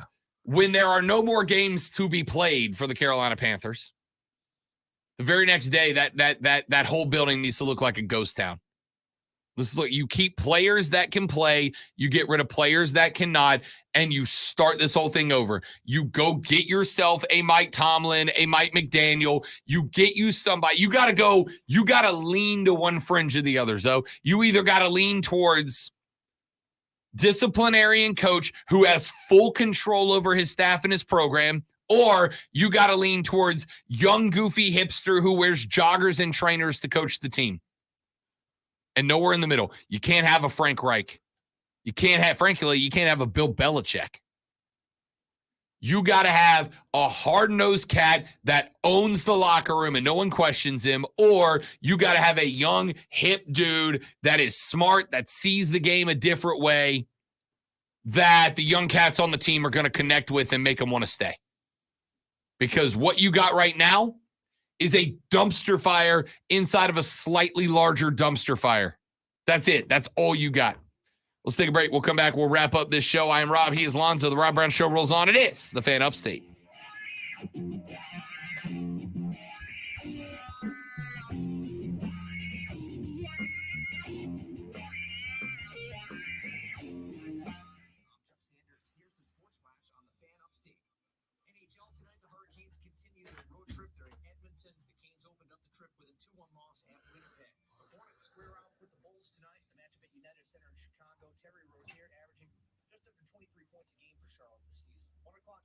Sunday afternoon for the Panthers on the road at New Orleans. The Panthers fell 21-18 last Sunday on the road at Tampa. Overall this season, 1-11. They've lost 5 straight. The Panthers 0-7 away from home. Couple of roster moves. Offensive lineman Brett Toth has been let go. The team has also signed veteran guard Justin McCray to the active roster. College hoops last night. Jimmy V Classic, number 5 UConn beat number 9 North Carolina 87-76. The Tar Heels dropped to 7-2. RJ Davis with 26 points. The Fan Upstate is your home for Furman Paladins football play-by-play all season long. Catch every game right here live. Download the Odyssey app, search the Fan Upstate, and listen anywhere on your phone. I'm Chuck Sanders with the Sports Flash on the Fan Upstate. Nobody wants to go through the holidays dealing with joint pain, right? Well, hey, it's Rob Brown, and listen up. QC Kinetics has got a little holiday gift for you. It's a voucher for $500 off your first joint pain treatment. That is right. $500 off, whether it's your knees, your hips, your shoulder, your back. The QC Kinetics voucher applies to any area, but this is a limited time offer, so don't put that call off any longer. QC Kinetics is the largest regenerative clinic in the country with tens of thousands of satisfied patients who were able to get lasting relief with no surgery, no drugs, and no downtime. So reach out to the team at QC Kinetics today and ask them, how do I get that $500 off voucher? They'll walk you through the steps and get you started on your way to relief. Do not wait. This is a limited time offer, so call for your free consultation today at 864-448-3772 in Greenville and Asheville. 864-448-3772. It's QC Kinetics. Hey, Scott, what brings you into the pharmacy? I'm thinking about getting one of the updated COVID-19 vaccines. Great. Do you know which type of vaccine you'd like? There's more than one. Yep, there are different types of vaccines available. You can learn more about them at WeDoVaccines.com. If you have questions or want to make an appointment, give me a call. What was that website again? WeDoVaccines.com. Thanks. I'll check it out. This message was brought to you by Novavax. At Granger, we're for the ones who specialize in saving the day and for the ones who've mastered the art of keeping business moving. We offer industrial-grade supplies for every industry with same-day pickup and next-day delivery on most orders, all backed by real people ready to help. So you can get the right answer and products right when you need them. Call, click Granger.com or just stop by. Granger, for the ones who get it done. Finding great candidates to hire can be like, well, trying to find a needle in a haystack, but not with ZipRecruiter. Its powerful technology actively finds and invites qualified candidates to apply to your job. So while other companies... Yeah, but don't be surprised if they're on Hard Knocks. Because who wouldn't want to watch all this unfold? Seriously. I haven't watched that consistently since it came on, but if the Panthers are on there, I'm watching every episode. That is 100% correct. Which is why they won't be on there, because it would be way too entertaining. Yeah, because there's no way to make this franchise look good right now.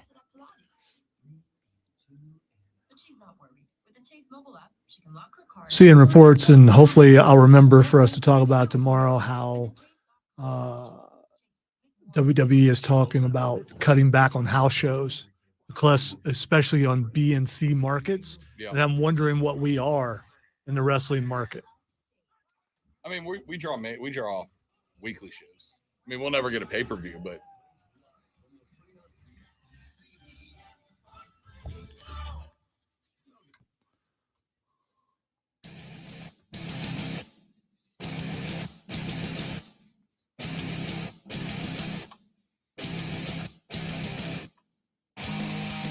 the Rob Brown Show continues, wrapping up this beautiful Wednesday here on the Fan Upstate. Robin Lonzo with you, 844-326-3663. Lonzo brought up something. We had Marcus check in on the stream. He said, great, now the Panthers are going to be like the Jets, Browns, and Lions and suck for the next 15 years because they're changing everything up this season. Listen, I just have one question. Will Dave Tepper learn? Right? Will Dave Tepper learn? There are two types of people in the world, people who learn from their mistakes and grow, and people who don't. Which group is Tep in? Now, I've told you, people don't get to be self-made millionaires or billionaires, really. People don't get to be self-made billionaires without learning and developing new strategies based on what they've learned. But they also don't get to be self-made billionaires if they don't think, yeah, I'm pretty much the smartest dude in any room I walk into. Right? Quick, name me a humble billionaire. Good luck. I'll wait. So my question is, will he look at what is happening? Will something like this report drop that makes Tep go, you know what? I just got to find a guy. Give him institutional control, and I need to go sit up in top of the ivory tower, look down upon my subjects, and enjoy my time as chief. Is there a salary cap on how much you pay a coach? No. He has an experience with a coach that he could bring in. Jim Harbaugh. No. The coach in Pittsburgh right now. Mike Tomlin? No, because when he was a minority owner for the Steelers, he was the one that tried to get Mike Tomlin fired like a year and a half after Mike Tomlin had that team in the Super Bowl. So what you're saying is he doesn't know what a winning coach looks like. Correct. No, he does. A coach who's never had a losing season, I don't believe. Correct. That is under fire this year, but correct. The point here is Tepper is a dude who has, to this point in his career, seemed to want mild-mannered, controllable employees, not people who were going to push back and go, no, Dave, that's a bad idea. Me too, man. What would it be like to have a yes man? I mean, I don't know. I've been accused of having them before, but I've never had one before. I just Must be nice. Yeah. Have somebody walk up yeah. and go. I mean, people tell me how great I am all the time. But that's the truth. Right. So, I mean, I want everyone who's ever been under me from a management standpoint has sometimes went, no, that's wrong. Never. Yep. You're right, Lonzo. Let's do that. Every single probably would get old after a while. I still would like to try it a little bit. Yes, man seem fantastic, which makes sense why David Tepper surrounds himself with them, right? Frank Reich, you could just see it. I think Frank Reich probably knows ball as well as anybody, but Frank Reich is not head coach material. He looks like He's a really pushover. nice guy. He really does. Yeah. He does not look like a guy that if Tep goes, hey, and again, there are now, because I told you that story about when Ron Rivera was there, and apparently he handed a flashcard to Rivera and was like, I want you to switch your defense up to this, and pretty much made him do it. There was another story going around that at one point, either he or Nicole went up to Matt Rule and said, hey, we saw Cleveland run this play this weekend. I want you to run it now too. Not a great look. And apparently he just likes picking guys that go, yes, sir. You got it, coach. I mean, Dave. Mr. Tepper. What a great idea, Mr. Tepper. You know what? I can't wait to do this. It's going to be a plan. This is absolutely going to work. Good job, sir. Yeah. It's just not a good look. I will say this. The Carolina Panthers season of Hard Knocks would be lit with a capital lit. Must watch for sure. Oh, yeah. Yeah. Ladies and gentlemen, Jerry Springer NFL edition. Give it to me. Let's go. Also, let's go. Yeah, I know. I missed it. It was like, wow, I should have hit the button there. And now, the Rob Brown Show presents Twitter. I was picturing Jerry Springer. Anyway, so the first thing that's Xing, is Person of the Year. Taylor Swift. Tay is your Person of the Year. And what, like, I put that in there first so you would have your. I mean, it's just like we're why would she not be? Why would she not be? She crossed the billionaire mark. She's got a tour that has sold out 100,000 seat arenas for multiple nights in a row in different countries around the world. And on top of all of that, she put Travis Kelce on the map. Yeah, we Kansas City Chiefs fans really appreciate that. I don't know what Person of the Year really means, but good for her. I mean, you frame it, you throw it up on the wall with all your platinum records and stuff. It's like maybe put it in the bathroom. Maybe just that's a decoration to look at. It's one of those, like over the urinal type things. Yep. That's what you do with. I'm not saying but she has visitors and things like that. The next thing that's Xing is Juan Soto. Juan Soto is trending because of the continuing developments in the world of Major League Baseball. Alex Verdugo traded from the Red Sox to the Yankees last night, but the Yankees, they ain't done. And according to reports, they are now engaged in conversation with the San Diego Padres to bring outfield sensation Juan Soto over to New York to fill out the outfield along with Judge and Verdugo because they don't know how to score runs, and Juan Soto does. All right, one last thing. The last thing that's Xing is rigged. The Noles got screwed, man. The Noles couldn't catch an invite. That's not why. That is why. Rigged is trending. I can't figure out which one it is. It's either elections or the NBA. It's like every other video is either Donald Trump or the NBA. It was really weird. I mean, seriously, every other video. There was no FSU in there anywhere. There was some questionable officiating in the game last night. And Okay. that is, I think, what it is. Well, the main one is trending for is you put on this great event. You're trying to sell us on it. You're trying to get involved. You get America to finally tune in for the quarterfinals. And immediately, what do they see but glaring missed calls? It's not a great look, Bob. It's a work. It's not a great work. look. Work.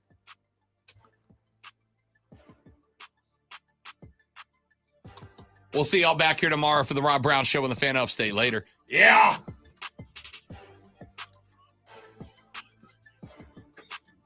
Well, you're not anymore because it's over, but, you know. All right. Robbie B got a appointment in an hour, so he's got to go. Adulting is not fun, you guys. At all. I'm not going to try it anytime soon. It's miserable and I hate it. That's it for us, dudes and dudettes. Thank you for watching. Thanks for hanging out. Hope you enjoyed it. We'll see you back here tomorrow as we roll on towards a college football free weekend. That's not true. Army-Navy is Saturday. Best game of the year, every year. Have a good one. Goodbye. I don't want to